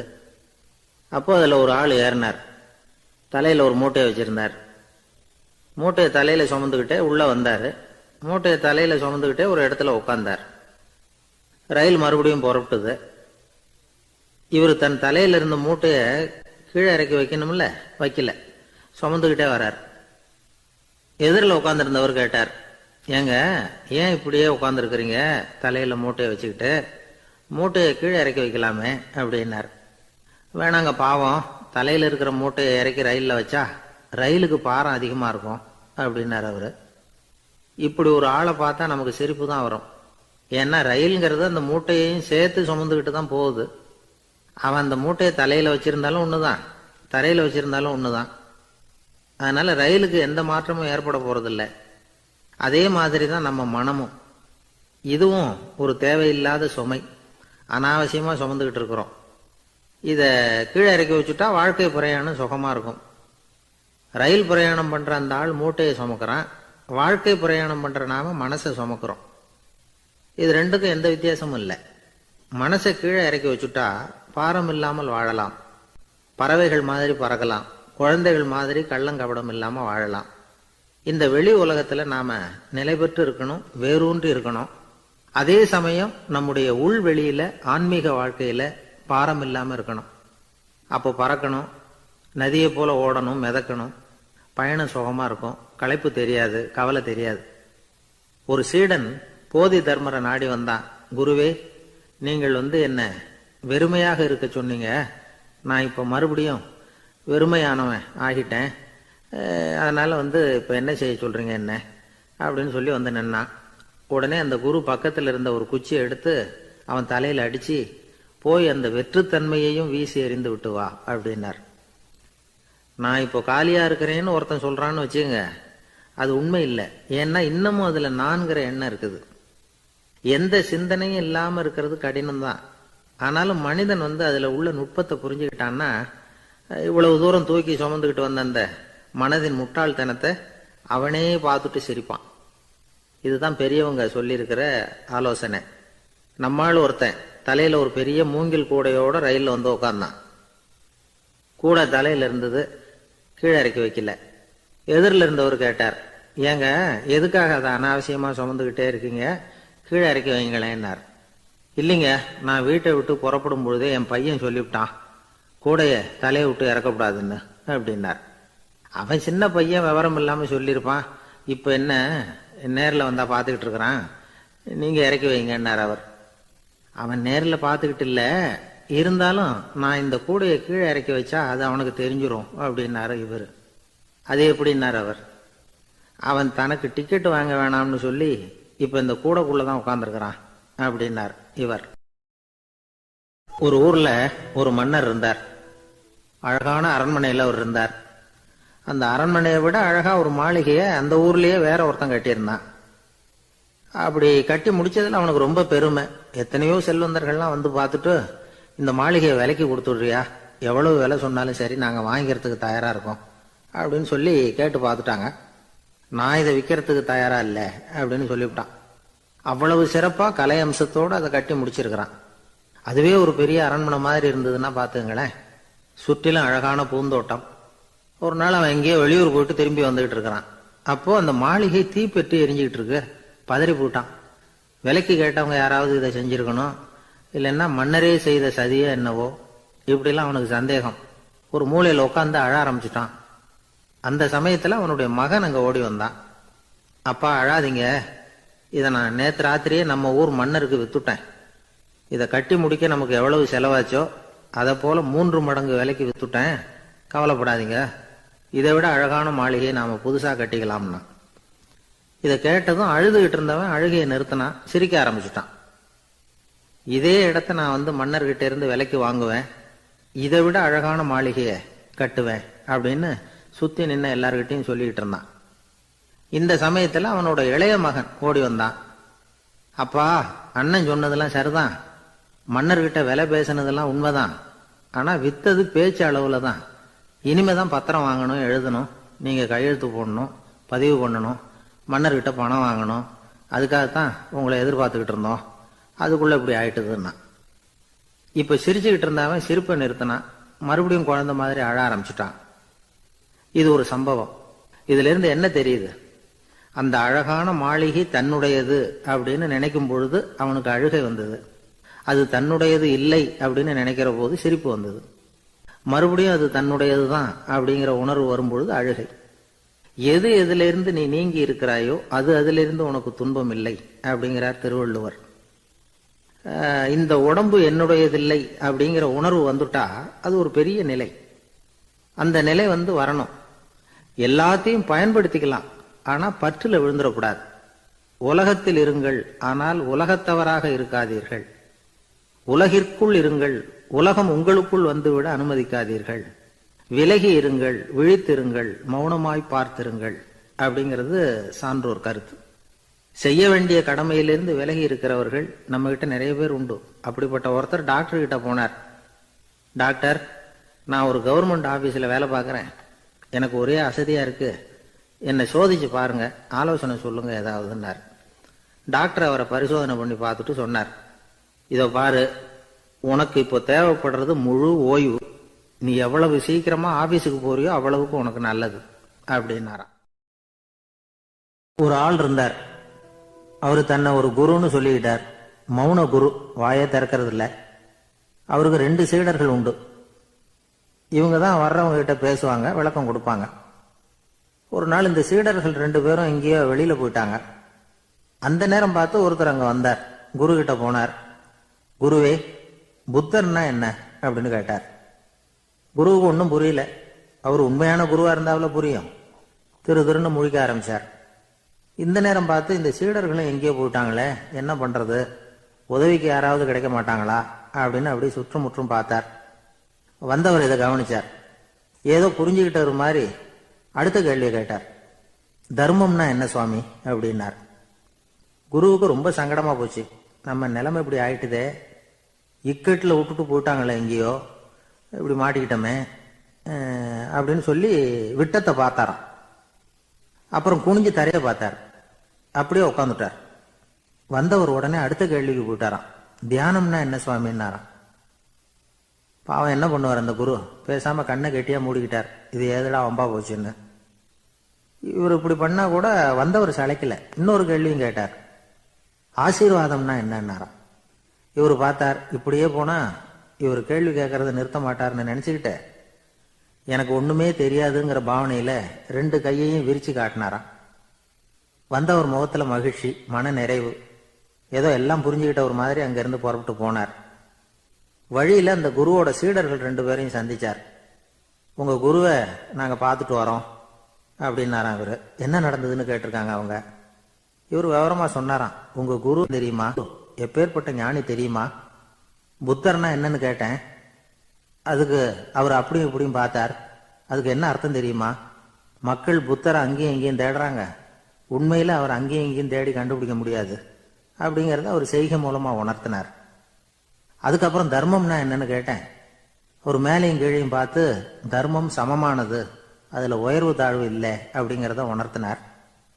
அதுக்கப்புறம் தியானம்னா என்னன்னு கேட்டேன். கண்ணை மூடிக்கிட்டார். கண்ணை மூடி காணும் அற்புதம் அதுங்கிறத புரிஞ்சுக்கிட்டேன். கடைசியா ஆசீர்வதிக்கப்படுறது பற்றி கேட்டேன். கைகளை நீட்டி உதவுறது தான் அது அப்படிங்கிறத 2 கையையும் விரித்து உணர்த்தினார். எவ்வளவு பெரிய மகான் அவர் அப்படின்னு சொல்லிவிட்டு அவர் பாட்டுக்கு போயிட்டார். சீடர்கள் அதுக்கப்புறம் மெதுவாக குரு கிட்ட வந்து சேர்ந்தாங்களாம். அவங்கள பார்த்ததும் குருவுக்கு கோபம் வந்துட்டுது. அடே பாவிகளா, எங்கடா போய் தொலைஞ்சிங்க? நான் ஒரு ஆளுகிட்ட மாட்டிக்கிட்டு என்ன பாடுபட்டிருக்கேன் தெரியுமா அப்படின்னாராம். இது மாதிரி தான் சாதாரண மனிதர்களின் புற வேடங்களில் மயங்கி போயிடுறோம். அவங்க பேச்சு, செய்கை, பார்வை இதுல எல்லாம் ஏதோ பெரிய தத்துவம் இருக்கிறதாக நினைச்சுக்கிறோம். உண்மையிலேயே அந்த தத்துவங்கள் யாருக்கு சொந்தம்? அவங்களுக்கு இல்லை, நமக்கு தான் சொந்தம். நாம தானே அதை கற்பிச்சுக்கிட்டோம். நம்மை நாம அடையாளம் கண்டுக்கிறது இல்லை, நாம யாருங்கிறது நமக்கு புரியறது இல்லை. அதுதான் இன்னைக்கு நடக்கிறது. அதனால தான் அடுத்தவங்களை தேடி ஓடிட்டு இருக்கிறோம். சில வீடுகளில் கூட இது மாதிரி சைகைகள் உண்டு. சில குடும்ப தலைவர்கள் தினமும் காலையில கண்ணை கெட்டியா மூடிக்கிட்டு கை 2ஐயும் சுத்தமா விரிச்சு வச்சுக்கிட்டு உட்காந்து தியானம் பண்றது வழக்கம். எதுக்காக அப்படி பண்றீங்கன்னு ஒருத்தரை பார்த்து கேட்டேன். இந்த மாசம் வாங்கின சம்பளம் பூரா தீர்ந்து போச்சு, இனிமே என் கையில சுத்தமா ஒண்ணும் இல்லை, புதுசா எதுவும் செலவு வச்சுடாத அப்படிங்கறத அப்படி உள்ளங்கை 2ஐயும் விரிச்சு காட்டி அவங்களுக்கு உணர்த்துறேன், அவ்வளவுதான் அப்படின்னு. ஒரு நாள் ஒரு நண்பரை சந்திச்சேன். உங்க வீடு எதுன்னு உங்களுக்கு தெரியுமா சார்ன்னு. அவர் என்ன ஒரு மாதிரியா பார்த்தார். அப்புறம் சொன்னார், தெரியும் அப்படின்னாரு. சரி, உங்க தொலைபேசி எண் உங்களுக்கு தெரியுமான்னு. அதுவும் தெரியும்னார். உங்க மனைவி மக்கள் யார் யாருன்னு உங்களுக்கு தெரியுமான்னு கேட்டேன். என்ன ஒரு மாதிரியா பார்த்தார். அப்புறம் சொன்னார், அதுவும் தெரியும் சார் அப்படின்னார். சரி, நீங்க யாருன்னு உங்களுக்கு தெரியுமான்னு கேட்டேன். இப்பதான் அவர் முழிக்க ஆரம்பிச்சார். அவர் மட்டும் அப்படி இல்லை, நாம எல்லாருமே அப்படிதான். எதிரில் நிக்கிறது யாருங்கிறது தெரியும், நாம யாருன்னு நமக்கு தெரியாது. உண்மையிலேயே நாம யார்? இந்த கேள்விக்கான பதில தான் வாழ்க்கை பூரா நாம தேடிட்டு இருக்கிறோம். புத்தர் என்ன சொல்றாரு தெரியுமா? நீங்க கடவுளை பத்தி கவலைப்பட தேவையில்லை, உங்களை பத்தின கவலை உங்களுக்கு இருந்தா போதும் அப்படிங்கிறார். நான் யார், எனக்கு ஏன் இந்த கவலை அப்படின்னு உங்களை நீங்களே கேட்டுக்குங்க அப்படிங்கிறார். நாம ஏன் கடவுளை படைச்சோம்? அது ஒரு நழுவல் முயற்சியா, அதாவது தன்னிடமிருந்து தானே தப்பிக்கிற ஒரு முயற்சியா. இப்படிதான் அதை சொல்றாங்க அறிஞர்கள்லாம். மக்கள் பொய்யான பிரச்சனைகள்ல ஆர்வமா இருக்கிறாங்க, அதுக்கு தீர்வு காணவும் முயற்சி பண்றாங்க. கடவுளை பத்தி விவாதிக்க எல்லாருக்கும் விருப்பம், தன்னுடைய சுயம் பற்றிய பிரஜையே இருக்கிறது இல்ல. ஆகக்கூடிய விஷயம் என்னன்னா, கடவுள் சமாளிப்புக்கு பயன்படுத்தப்படுகிறார். மனவியல் என்ன சொல்லுது தெரியுமா? கடவுள், சொர்க்கம், மறுபிறவி இதை பத்தி எல்லாம் பேச ஆரம்பிக்கிறவங்க யார் தெரியுமா? போருக்கு போறவன், துன்பத்துல சிக்கி கஷ்டப்படுறவன், நோய் படுக்கையில விழுந்தவன், இவங்க தான். நாம அனுபவத்திலே பாக்குறோமே இதையெல்லாம். கடவுளை துணைக்கு கூப்பிடுறவங்க யாருன்னு கவனிச்சு பாருங்க. பரீட்சை எழுத போறவன், வேலை தேடி அலையிறவன், பண நெருக்கடியில் இருக்கிறவன், விபத்துல சிக்கிக்கிட்டவன், இவங்கெல்லாம் தான். தேர்வுல வெற்றி பெற்றதும் அவரை துணைக்கு கூப்பிடுறது இல்லை, வேலை கிடைச்சதும் அவர் துணை தேவைப்படுறது இல்லை. ஏன் இப்படி? கொஞ்சம் யோசனை பண்ணி பாருங்க. துன்பம் வருகிற போது அந்த துன்பத்தை தவிர்க்க வேண்டிய நிலையில அதிலிருந்து நழுவி போறதுக்காக பிரார்த்தனை தேவைப்படுது. எல்லாம் நல்லபடியா நடக்கிறப்போ பிரார்த்தனை செய்யறது இல்லை. புத்தருடைய வழி என்ன தெரியுமா? அந்த வழியில கடவுளும் கிடையாது, பிரார்த்தனையும் கிடையாது. புத்தர் செய்தது இதைத்தான். அதாவது கடவுள்கிட்ட இருந்து மனிதனையும், மனிதன் கிட்ட இருந்து கடவுளையும் அவர் விடுவித்தார். புத்த மதம் என்ன சொல்லுது தெரியுமா? கடவுள் பிரச்சனை அல்ல, மனிதன் தான் உண்மையான பிரச்சனை அப்படின்னு சொல்லுது. உங்களை நீங்க நல்லா தெரிஞ்சுக்கிட்டா போதும், நீங்களே கடவுள் ஆயிடுவீங்க அப்படிங்கிறது தான் புத்த மதம். அதனால நமக்கு தேவை உள்முக பயணம். நான் யார் அப்படிங்கிற கேள்வியோட உள்ள போகணும். அங்க போனாதான் தெரியும் நான் அப்படின்னு அங்க யாருமே இல்லைங்கிறது. இதெல்லாம் புத்தர் சொல்லுகிற ஒரு தத்துவம். தத்துவம்னு சொன்னாவே நமக்கெல்லாம் அதை புரிஞ்சுக்கிறது கஷ்டம்தான். நம்ம பொறுத்த வரைக்கும் தத்துவம்ங்கிறதுல 2 வகை உண்டு. ஒன்னு தத்துவம், இன்னொன்னு மகா தத்துவம். தத்துவம்னா என்ன தெரியுமா? கேட்கறவங்களுக்கு புரியக்கூடாது. அதுதான் தத்துவம். மகா தத்துவம் என்னன்னா சொல்றவங்களுக்கும் புரியக்கூடாது. அந்த வகையில பார்த்தா இன்று ஒரு தகவலும் ஒரு மகா தத்துவம் தான். ஒரு ஊர்ல ஒரு ஆள் இருந்தான். கற்பனையிலேயே காலத்தை கடத்திக்கிட்டு இருந்தான். ஒரு நாள் ஒரு மரத்தடியில உட்கார்ந்துருந்தான். அவனுக்கு பசிக்கிற மாதிரி தெரிஞ்சது. உடனே கற்பனையிலேயே சாப்பிட ஆரம்பிச்சுட்டான்.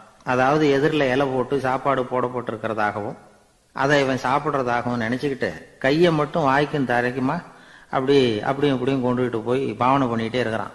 தூரத்துல இருந்து பாக்குறவங்களுக்கு இவன் ஏதோ பலமான விருந்து சாப்பிட்டுட்டு இருக்கிறான் அப்படின்னு தான் தோணும். அது மாதிரியே பண்ணிட்டு இருந்தான். அந்த வழியா ஒரு சன்னியாசி வந்துகிட்டு இருந்தார். இவனை பார்த்தார். என்ன இவன் இப்படி பண்ணிட்டு இருக்கிறானே அப்படின்னு நினைச்சாரு. கொஞ்ச நேரம் அவனையே உத்து பார்த்துக்கிட்டு இருந்தார். இவரை பார்த்ததும் அவன் இன்னமும் சுவாரஸ்யமா சாப்பிட ஆரம்பிச்சுட்டான். அப்பப்பா என்ன இது, இந்த குழம்பு இவ்வளவு காரமா இருக்கு, என்னுடைய நாக்கே எரிஞ்சு போடும் போல இருக்க அப்படின்னு சொல்லிட்டு பக்கத்துல ஒரு குவளையை எடுத்து தண்ணி குடிக்கிறது மாதிரி பாவனை பண்றான். அப்பாடா இப்போ கொஞ்சம் பரவாயில்ல அப்படின்னு சொல்லிட்டு குவளையை கீழே வைக்கிறது மாதிரி ஒரு பாவனை பண்றான். சன்னியாசி பார்த்தார். என்னப்பா சாப்பாட்டுல காரம் அதிகமோ அப்படின்னார். ஆமா சுவாமி, ஞாபகம் மறதியில் கொஞ்சம் மிளகாய் அதிகமா சேர்த்துக்கிட்டேன் அப்படின்னா. சரி சாப்பிடு அப்படின்னு சொல்லிட்டார். அவன் சாப்பிட்டு முடிக்கிற வரைக்கும் பொறுமையா உட்காந்துருந்தார். அவன் அப்பாடா அப்படின்னு சொல்லிட்டு மறுபடியும் தண்ணியை எடுத்து குடிச்சான். எல்லாம் கற்பனையிலேயே. அதுக்கப்புறம் சன்னியாசி பேச ஆரம்பிச்சார். இதை பாருப்பா, உன்னுடைய கற்பனையை நான் மெச்சுறேன். இருந்தாலும் உன் சாப்பாட்டுல ஒரு இனிப்பையும் வச்சிருக்கலாமே, ஏன் மிளகாய அளவுக்கு அதிகமா போட்டுட்டு அவஸ்தைப்படுற அப்படின்னார். அவன் யோசிக்க ஆரம்பிச்சான். அதுக்கப்புறம் இவர் சொன்னார், இதை பாருப்பா, இனிமேல உன்னுடைய கற்பனையும் உயர்ந்ததாக இருக்கட்டும் அப்படின்னு உபதேசம் பண்ணிவிட்டு போனார். எப்பவும் உயர்வை பத்தியே சிந்திக்கணும். உயர்வு கிடைக்கலன்னா கூட அப்படி சிந்திக்கிறத நிறுத்தப்படாது அப்படிங்கிறார் திருவள்ளுவர். உள்ளுவது எல்லாம் உயர் உள்ளல், மற்ற அது தள்ளினும் தள்ளாமை நேர்த்து. ஊக்கம் இல்லாம உலகத்துல வாழ்ந்து பிரயோஜனம் இல்லை. அதனால உயர்வாவே சிந்திக்கணும். அது நம்மளை ஊக்கப்படுத்தும். இது பெரியோர் வாக்கு. இந்த உலகத்துல கற்பனையிலேயே வாழ்கிற சில கஞ்சர்களும் உண்டு. அதாவது 2 கஞ்சர்கள், 2 பேரும் பக்கத்து பக்கத்து ஊர்ல இருந்தாங்க. பொங்கல் சமயம். ஒரு கஞ்சன் தன்னுடைய மகனை கூப்பிட்டான். இதோ பாருப்பா, பக்கத்து ஊர்ல என்னுடைய நண்பன் ஒருத்தன் இருக்கிறான். அவனுக்கு பொங்கல் பரிசு ஏதாவது கொடுக்கணும். நான் ஒரு 4 ஆட்டுக்குட்டியை தரேன், நீ கொண்டுகிட்டு போய் கொடுத்துட்டு வந்து விடுறியா அப்படின்னு கேட்டான். சரி நான் புள்ள, ஒரு பைய கையில் எடுத்துக்கோன்னா.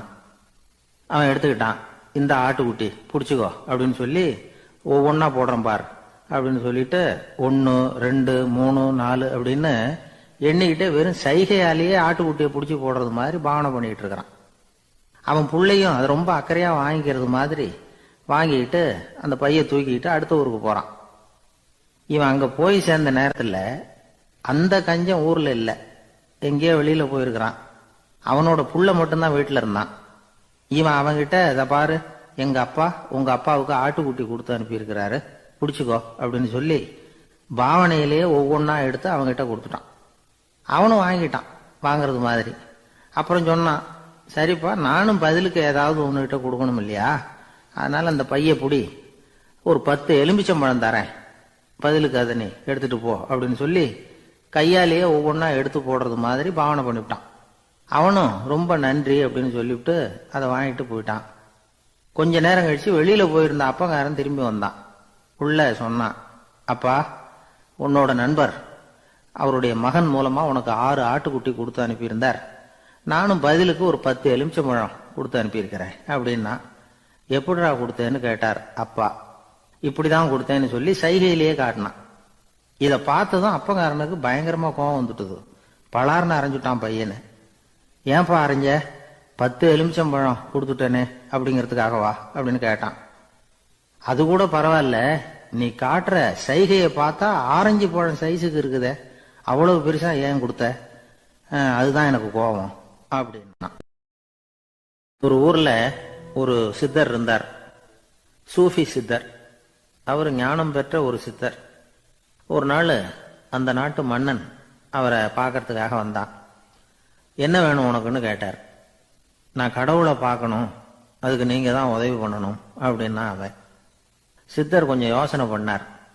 சரி போயிட்டு நாளைக்கு வாடினார். அதே மாதிரி மன்னன் போயிட்டு அடுத்த நாள் வந்தான். இங்க நீ என்னோட ஒரு வாரம் தங்கியிருக்க வேண்டியிருக்கும்னார். சரின்னா ஒரு பிச்சை பாத்திரத்தை தூக்கி கையில கொடுத்தார். அவனுக்கு ஒன்றும் புரியல, இருந்தாலும் வாங்கிட்டான். வாங்கிட்டு இதை என்ன செய்யணும் அப்படின்னு கேட்டான். இதை ஒன்றும் செய்ய வேணாம், இதை எடுத்துக்கிட்டு பக்கத்தில் உள்ள கிராமங்களுக்கு போ, வீடு வீடா பிச்சை எடுத்துக்கிட்டு வா. அப்படி வந்த பிறகுதான் உனக்கு சாப்பாடும் ஓய்வும் கிடைக்கும். ஒரு வாரம் இப்படி செய், அதுக்கப்புறம் 8வது நாள் நாம கடவுளை பத்தி யோசிக்கலாம் அப்படின்னார். இப்படி ஒரு சொன்னதை கேட்டதும் அந்த அரசனுக்கு அதிர்ச்சி ஆயிட்டது. ஒரு மாதிரி ஆயிட்டான். தன்னுடைய சொந்த நாட்டில் சொந்த குடிமக்கள் கிட்ட போய் பிச்சை எடுக்கிறதா அப்படின்னு யோசனை பண்ணி பார்த்தான். அதுக்கப்புறம் மெதுவா அவன் அந்த சித்தரை பார்த்தான். ஐயா, சொந்த நாட்டிலேயே பிச்சை எடுக்கிறதுன்னா எனக்கு ஒரு மாதிரியா இருக்கு, வெக்கமா இருக்கு.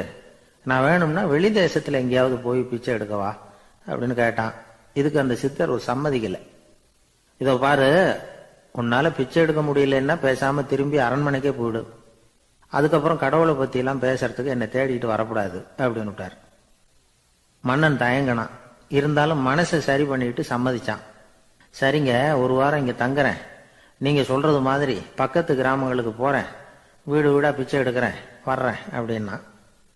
ஒரு வாரம் தெரு தெருவா பிச்சை பாத்திரத்தோட அலைஞ்சான். சொந்த ஊர்ல சொந்த குடிமக்கள் கிட்ட பிச்சை எடுத்தான். 7 நாள் முடிஞ்சது. 8வது நாள் அந்த சித்தர் மன்னனை கூப்பிட்டார். இப்படி வாழ்னார். வந்தான். இனிமே நீ கடவுளை பத்தி என்கிட்ட கேட்கலாம்னார். இனிமே கேட்கறதுக்கு ஒண்ணுமே இல்லை சுவாமின்னா இவன். ஒரு வார காலம் பிச்சை எடுத்த பிறகுதான் கடவுளை காண முடியும் அப்படின்னு நான் கனவு கூட காணவில்லைன்னா. அப்படின்னா நீ பிச்சை எடுத்த காலத்துல அப்படி என்னதான் நடந்தது அப்படின்னு கேட்டார் அவரு. சுவாமி, ஒரு வார காலம் பிச்சை எடுத்ததுல என்னுடைய ஆணவம் அழிஞ்சுட்டுது. அது இப்ப இருக்கிற இடமே தெரியல. இப்ப அதை காணவே காணோம். பிச்சைக்காரனா இருந்தப்போ பெற்றதை மன்னனாக இருக்கும் போது பெற முடியாதுங்கிறத புரிஞ்சுக்கிட்டேன் அப்படின்னா மன்னன். அடக்கம் பிறந்தவுடன் தெய்வீக கதவுகள் திறந்து கொள்ளுகின்றன அப்படிங்கிறார் ஓஷோ. நம்மால் ஒருத்தன் ஆணவம் அழியணுங்கிறதுக்காக ஒரு திருவோட்டை எடுத்துக்கிட்டு தெரு தெருவா பிச்சை எடுக்க ஆரம்பிச்சான். என்ன, தெய்வீக கதவுகள் திறந்துதா அப்படின்னு கேட்டார் ஒருத்தர். தெய்வீக கதவு திறக்கிறதுக்கு முன்னாடியே எங்க வீட்டு கதவு சாத்திக்கிட்டுதுன்னா. என்னடா சொல்றேன்னார். இனிமே வீட்டுக்குள்ளேயே வர வேணாம், இதையே தொழிலா வச்சுக்கோ அப்படின்னு எங்க வீட்டுல சொல்லிவிட்டாங்க சார் அப்படின்னா. ஒரு ஊர்ல ஒரு ஆள் இருந்தான். அவனுக்கு வெளிநாட்டுக்கு போகணும்னு ஆசை. ஆனா அவனுக்கு எந்த மொழியும் தெரியாது. இருந்தாலும் சமாளிச்சுக்கலாம்னு முடிவு பண்ணிட்டு கிளம்பிட்டான். ஏதோ ஒரு தேசத்துக்கு போய் சேர்ந்தான். அங்க அவனுக்கு யாரையும் தெரியாது. அவங்க என்ன மொழியில பேசிக்கிறாங்க அப்படிங்கிறது கூட புரியல. என்ன பண்றதுன்னு யோசனை பண்ணிட்டு ஒரு இடத்துல நின்றுகிட்டு இருக்கிறான். எதிர ஒரு பெரிய கட்டிடம். நிறைய பேர் உள்ள போயிட்டு இருக்கிறாங்க. இவனும் அவங்க பின்னாடியே உள்ள போனான். ஒரு பெரிய அறை, அலங்காரம்லாம் பண்ணி வச்சிருக்கிறாங்க. நிறைய பேர் சாப்பிட்றதுக்காக உட்காந்துருக்குறாங்க. இவனுக்கு நல்ல பசி, அதனால இவனும் உட்காந்தான். சாப்பாடு போட்டாங்க, சாப்பிட்டான். அன்பான உபசரிப்பு. இவன் மனசு உள்ள நினைச்சுக்கிட்டான், இது ஏதோ அரசருடைய அரண்மனை மாதிரி தெரியுது, இன்னைக்கு ஏதோ விருந்து நடக்குது, நல்ல வேளை நம்ம பசியும் தீர்ந்தது அப்படின்னு நினைச்சுக்கிட்டே நிமிர்ந்து பார்க்கறான். சாப்பாடு பரிமாறினவன் எதிரில் ரொம்ப பணிவோட முதுக வளைச்சி வணக்கம் தெரிவிச்சான். இவனும் எழுந்திருச்சு நின்று முதுக வளைச்சி வணக்கம் தெரிவிச்சான். ரொம்ப நன்றின்னா. அவன் ஒரு சீட்டை இவன் கையில கொடுத்தான்.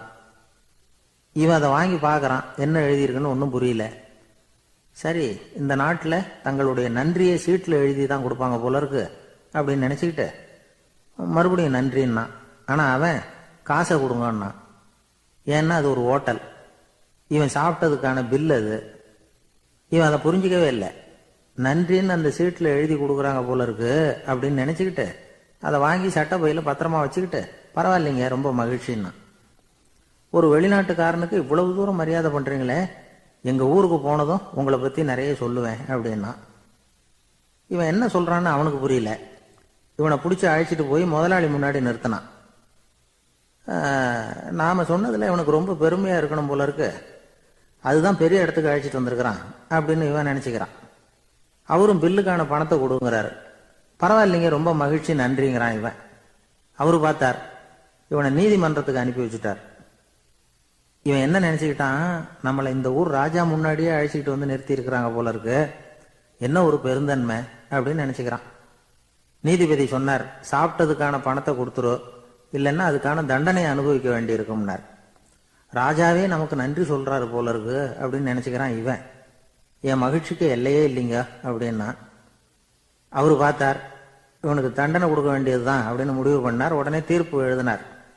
இவனை கழுதையில பின்புறமா உட்கார வைங்க, இவன் ஒரு மோசடிக்காரன் அப்படின்னு ஒரு போர்டு எழுதி அவன் கழுத்துல மாட்டுங்க, அப்புறம் அந்த கழுதையை ஊரு பூரா விரட்டுங்க அப்படின்னார். இவனுக்கு தான் மொழி புரியலையே, ஏதோ நடக்குது அப்படிங்கிறது மட்டும் புரியுது. எல்லாரும் சேர்ந்து இவனை ஒரு கழுதை மேல உட்கார வச்சாங்க. ஓஹோ, நம்மளை பாராட்டி ஒரு ஊர்வலம் நடத்துறாங்க போல இருக்கு அப்படின்னு நினைச்சுக்கிறான் இவன். எல்லாரும் சத்தம் போட்டுக்கிட்டே கையை தட்டிக்கிட்டு கழுதை பின்னாடி ஓடி வர்றாங்க. இவனுக்கு ரொம்ப உற்சாகமா இருக்குது. எல்லாருக்கும் கை கூப்பி வணக்கம் சொல்லிக்கிட்டே போறான். கூட்டத்துல திடீர்னு ஒரு தெரிஞ்ச முகம் தெரியுது. அவனுடைய தேசத்தை சேர்ந்த ஒரு ஆள் அவன். அவனை பார்த்ததும் இவனுக்கு ரொம்ப உற்சாகம். நம்ம ஊருக்கு போனதும் இங்க நமக்கு கிடைச்ச மரியாதையெல்லாம் உண்மைதான்னு சொல்றதுக்கு ஒரு சாட்சியும் கிடைச்சுட்டுது அப்படின்னு நினைச்சுக்கிறான். அவனை பார்த்து கத்தனான், நல்லா பாத்துக்க, இந்த ஊர் மக்கள் எனக்கு எப்படிப்பட்ட வரவேற்பு கொடுக்குறாங்கிறத நல்லா கவனிச்சுக்கோ அப்படிங்கிறான். அவனுக்கு அவமானமா போயிட்டுது. தலையை குனிஞ்சுக்கிட்டே நழுவி போயிட்டான். இவன் பார்த்தான், அவன் தலை தெரியல. ஆகா, அவனுக்கு நம்ம மேல பொறாம போல இருக்கு, அதனாலதான் காணாம போயிட்டான் அப்படின்னு நினைச்சுக்கிறான். இப்படி ஒரு வேடிக்கை கதையை பெரியவங்க சொல்றது உண்டு. கதை வேடிக்கையா இருந்தாலும் இதுல உள்ள கருத்து என்ன தெரியுமா? அந்த கழுதை மேல உட்கார்ந்துருக்கிறானே, அது மாதிரிதான் நாமளும் அகங்காரம்ங்கிற கழுதை மேல உட்காந்துக்கிட்டு இருக்கோமா. நாமளும் கிட்டத்தட்ட அதே மாதிரி பிரம்மையில தான் இருக்கிறோமா. என்ன நடக்குதுங்கிறதே புரியறது இல்லை.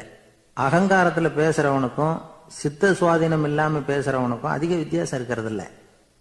அது மாதிரி ஒருத்தன் தன்னுடைய வீட்டை சுத்தி சேற்ற வாரி அரைச்சிக்கிட்டு இருந்தானா. அந்த வழியா வந்த ஒரு பெரியவர் அதை பார்த்திருக்கார். என்னப்பா பண்ணிட்டு இருக்கிற அப்படின்னு கேட்டாராம். கழுதைகளை விரட்டிக்கிட்டு இருக்கிறேன் அப்படின்னானா. இங்க கழுதைகளே காணுமே அப்படின்னாராம் அவரு. அதுதான் ஏற்கனவே விரட்டி விட்டனே அப்படின்னானா இவன். ஒரு பள்ளிக்கூடம் வகுப்பு நடந்துகிட்டு இருக்கு. ஆசிரியர் பாடம் நடத்திக்கிட்டு இருக்கிறார். நடத்தி முடிச்ச உடனே கேட்டார், மாணவர்களே, இதுவரைக்கும் நான் நடத்தின பாடத்துல உங்களுக்கு ஏதாவது சந்தேகம் இருக்கா அப்படின்னு கேட்டார். அப்புறம் ஒவ்வொருத்தரா கேட்டார். ஒரு மாணவன் எழுந்திருச்சான். சார், எனக்கு சந்தேகம் எதுவுமே இல்லைன்னா. ஏன்னு கேட்டார். ஏன்னா எனக்கு நீங்க நடத்தின பாடம் தெளிவா புரிஞ்சுட்டுது, அதனால சந்தேகம் வரலன்னா. இன்னொரு மாணவன் எழுந்திருச்சான். சார், எனக்கும் சந்தேகம் எதுவும் இல்லைன்னா. ஏண்டான்னு கேட்டார். ஏன்னா எனக்கு நீங்க நடத்தின பாடம் எதுவுமே புரியல, அதனால சந்தேகம் வரல அப்படின்னா. இந்த இடத்துல நாம கொஞ்சம் சிந்திச்சு பார்க்கணும். இந்த உலகத்துல எல்லாம் புரிஞ்ச ஒருத்தனுக்கும் சந்தேகம் வராது, எதுவுமே புரியாத ஒருத்தனுக்கும் சந்தேகம் வராது. அறகுறையா புரிஞ்சுக்கிட்டவன் இருக்கான் பாருங்க, அவனுக்கு தான் அடிக்கடி சந்தேகம் வரும். ஆக மாணவர்களை இந்த 3 வகையா பிரிக்கலாம். அதே மாதிரி தான் மனிதர்களையும் 3 வகையா பிரிக்கிறாங்க ஆன்மீகவாதிகள். ஒரு ஆன்மீக பெரியவர் என்ன சொல்றார் தெரியுமா? இந்த உலகத்துல 3 வகையான மனிதர்கள் இருக்கிறாங்களாம். முதல் வகை எப்படி தெரியுமா? இவங்களுக்கு எதையும் தெரிஞ்சுக்கணுங்கிற அவசியமே கிடையாது. ஏன்னா அவங்களுக்கு எல்லாமும் தெரியும். இவங்க ஞானத்தின் முழு வடிவா இருக்கிற காரணத்தினால அவங்களுக்கு எந்த சந்தேகமும் இல்லை, எந்த கேள்விகளும் கிடையாது. இந்த நிலையில இருக்கிறவன் கிருஷ்ணன். எல்லாத்துக்கும் விட தெரிஞ்சுக்கிட்ட நிலையில அவன் விடையாக மாறிவிட்டான் அப்படின்னு சொல்லுவாங்க. 2வது நிலையில இருக்கிறவன் அர்ஜுனன். இவனுக்கு எப்ப பார்த்தாலும் கேள்விதான், சந்தேகம்தான். பதில் சொல்ல சொல்ல அவனுக்கு இருக்கிற சந்தேகமும் அதிகமாகிட்டே இருக்கும், குறையவே குறையாது. அர்ஜுனன் மாதிரி உள்ளவங்க எப்பவும் கேள்வி கேட்டுக்கிட்டே இருப்பாங்க. ஒரு கேள்விக்கு விட கிடைச்சுட்டுன்னு வைங்க, உடனே இன்னொரு கேள்வி அவங்க கிட்ட இருந்து வரும். கிருஷ்ணனுடைய நிலை எப்படின்னா அது கேள்விகளே அற்ற ஒரு நிலை. அர்ஜுனனுடைய நிலை எப்படின்னா அது கேள்விகளை தவிர வேறு எதுவும் அற்ற ஒரு நிலை. இவங்களை தவிர இன்னொரு ஆள் இருக்கிறான், அவனுக்கும் கேள்விகள் அற்ற ஒரு நிலை தான். அவன் யாருன்னா துரியோதனன். இவனுக்கு தெரிஞ்சுக்கணுங்கிற எண்ணமே சுத்தமா கிடையாது. ஆவலே இல்லைங்கிறதுனால அதை புரிஞ்சுக்கணுங்கிற அவசியமும் இல்லை. அதனால அவனுக்கு கேள்விகள் அற்ற ஒரு நிலையில அவன் இருந்துகிட்டு இருக்கிறான். எல்லா பதிலும் தெரிந்து கொண்ட நிலையில கிருஷ்ணனும் கேள்விகள் அற்ற நிலையில இருக்கிறான். தெரிஞ்சுக்கணுங்கிற ஆவலே இல்லாத துரியோதனனும் கேள்விகள் அற்ற நிலையிலே இருக்கிறான். இப்படியும் இல்லாம அப்படியும் இல்லாம 2ம் கெட்டான் நிலையில இருக்கிறானே, அவன் தான் அர்ஜுனன். அதனால பெரியவங்கள்லாம் என்ன சொல்றாங்கன்னா, இந்த உலகத்துல அர்ஜுனன்களா இருக்கிறவங்க ஒண்ணு துரியோதனனா மாறிடணும், இல்லைன்னா கிருஷ்ணனா மாறிடணும். இதை தவிர வேற வாய்ப்பு இல்லை. துரியோதனன் மாதிரி உள்ளது விலங்கு நிலை, கிருஷ்ணன் மாதிரி உள்ளது தெய்வ நிலை. அர்ஜுனன் விலங்காவும் ஆக முடியல, தெய்வமாவும் ஆக முடியல. இப்படி ரெண்டும் கெட்டானா இருக்கிற வரைக்கும் இந்த கேள்விகளும் பிரச்சனைகளும் இருந்துகிட்டே தான் இருக்கும். இதுதான் பெரியவர்கள் சொல்லுகிற அனுபவ உண்மை. ஒரு ஆசிரியர் ரொம்பவும் விரிவா விளக்கமா பாடம் நடத்தின பிறகு, மாணவர்களே ஏதாவது சந்தேகம் இருந்தா கேளுங்கன்னாராம். ஒரு மாணவன் எழுந்திருச்சான். சார், எனக்கு ஒரு சந்தேகம்னா. என்னன்னு கேட்டார். இது வரைக்கும் என்ன பாடம் சார் நடத்துனீங்க அப்படின்னா அந்த பையன். ஒரு ஊர்ல ஒரு மன்னர் இருந்தார். ஒரு நாள் அவருடைய அரசவைக்கு ஒரு ஓவியன் வந்தான். அவன் சீனா தேசத்திலிருந்து வந்தவன், தாவோ சிந்தனையாளன். அவன் அங்க மன்னர் முன்னாடி நிக்கிறான். யாரும் செய்ய முடியாத ஒரு காரியத்தை என்னால செய்ய முடியும்னா. இவன் இப்படி சொன்னதை கேட்டதும் ஏற்கனவே அங்க இருந்த அரசவை ஓவியன் ஒருத்தனுக்கு கோபம் வந்துட்டுது. இதோ பாரு, இப்படி எல்லாம் பேசக்கூடாது, நான் வேணும்னா உன்னுடைய சவாலை ஏத்துக்கிறேன் அப்படின்னா. நாம 2 பேரும் ஓவியம் தீட்டுவோம், அதை பார்த்துட்டு நம்ம 2 பேர்ல யாரு சிறந்த ஓவியன் அப்படிங்கறத மன்னரே தீர்மானம் செய்யட்டும், என்ன சொல்ற அப்படின்னு கேட்டான் அவன். அவனும் சரின்னு ஒத்துக்கிட்டான். போட்டி ஆரம்பமாச்சு. அரசர் அவங்களுக்கு 2 சுவர்களை ஒதுக்கி கொடுத்தார். 6 மாச காலம் அவகாசம் கொடுத்தார். 2 ஓவியர்களும் அவங்க வேலையை ஆரம்பிச்சாங்க. இரவு பகலா வேலை செய்ய ஆரம்பிச்சுட்டாங்க. 6 மாசம் முடிஞ்சது. அரசர் பார்த்தார். முதல்ல தன்னுடைய அரசவை ஓவியர் தீட்டி இருந்த ஓவியத்தை பார்த்தார். ரொம்ப பிரமாதமா இருந்தது, பாராட்டினார். இதோ பாரு, உன்னுடைய ஓவியம் அற்புதமா இருக்கு, உயிரோட்டம் உள்ளதா இருக்குது, கலையின் உச்சமே இதுதான், இதை விட சிறந்த ஒரு ஓவியத்தை வேற யாராலையும் படைக்க முடியாது அப்படின்னார். அதுக்கப்புறம் அந்த சீன ஓவியன் கிட்ட போனார். எங்க உன்னுடைய ஓவியம்னு கேட்டார். திரைச்சீலையை விலக்கி விட்டு பாருங்கன்னா. மன்னர் அந்த திரைச்சீலையை விளக்குனார். உள்ள ஓவியம் இருக்க வேண்டிய இடம் கண்ணாடி மாதிரி தெரிஞ்சுது. அவன் அந்த 6 மாச காலமா அந்த சுவரை தேய்ச்சி தேய்ச்சி கண்ணாடி மாதிரி ஆக்கி வச்சிருக்கிறான். அதுக்கு நேரா எதிர் சுவர்ல அரசவை ஓவியன் தீட்டின ஓவியம் இருக்கு. அது எதிரில் இருந்த இந்த கண்ணாடியில பட்டு பிரதிபலிக்குது. மன்னர் யோசனை பண்ண ஆரம்பிச்சார். அப்புறம் அந்த சீன ஓவியனை பார்த்து கேட்டார். இதோ பாரு, நீ என்னுடைய ஆளை தோற்கடிச்சுட்ட அப்படிங்கறதுல சந்தேகம் இல்லை, ஆனாலும் எங்களை ஏமாத்தி இருக்கிற, எந்த ஓவியமும் நீ வரையிலையே அப்படின்னார். அரசே, இதுதான் உண்மையான ஓவியம், உயிருள்ள ஓவியம். இது மனோபாவங்களை பிரதிபலிக்கும், மாறுகின்ற காலங்களை அப்படியே காட்டும் அப்படின்னா அந்த சீன ஓவியன். கையால வரைகிற ஓவியங்கள்ல சலனம் இல்லை, கண்ணாடி அப்படி கிடையாது, சக்தியின் ஓட்டம் அதுல எப்பவும் இருந்துகிட்டே இருக்கும். கண்ணாடி மட்டுமே ஜீவனுள்ள ஓவியமா இருக்க முடியுங்கிறத அந்த சீன ஓவியன் தெரிஞ்சு வச்சிருந்தான். ஏன்னா அவன் ஒரு தாவோ சிந்தனையாளன். ஒவ்வொரு குழந்தையும் இந்த கண்ணாடியோட தான் பிறக்குது. ஆனா நாம என்ன செய்யறோம்னா, ஓவியங்களை கண்ணாடி மீது பதிப்பிச்சு விடுறோம். கண்ணாடி நம்மளை பிரதிபலிக்குது. நம்முடைய அழகோ அவலட்சணமோ கண்ணாடியை பாதிக்கிறது இல்லை. ஏன்னா அதுக்கு மனம் கிடையாது. கடந்து போன வினாடியை பத்தி அது சிந்திக்கிறது இல்லை. அடுத்த கணத்தை பத்தின எதிர்பார்ப்பும் அதுகிட்ட கிடையாது. அதுதான் பற்றற்ற நிலை. மனிதனுக்கு தேவைப்படுறது அதுதான். கண்ணாடி கிட்ட இருந்து நாம கற்றுக்கொள்ள வேண்டிய பாடம் இது. வாழ்க்கையில மனிதர்களை நேசிக்கலாம், உலகின் அழகையெல்லாம் பிரதிபலிக்கலாம், ஆனா எதையும் பற்றி கொண்டு விடக்கூடாது அப்படிங்கிறது பெரியவர்கள் அறிவுரை. துயரம்ங்கிறது பற்றுக்களின் சாயை. கண்ணாடி முன்னாடி நிக்கிறப்போவெல்லாம் நமக்கு இந்த ஞாபகம் வரணுமா. ஒரு குடும்ப தலைவர் ஒரு நாள் காலையில விடிஞ்சு எழுந்திரிச்சதும் சத்தம் போட்டார். யார்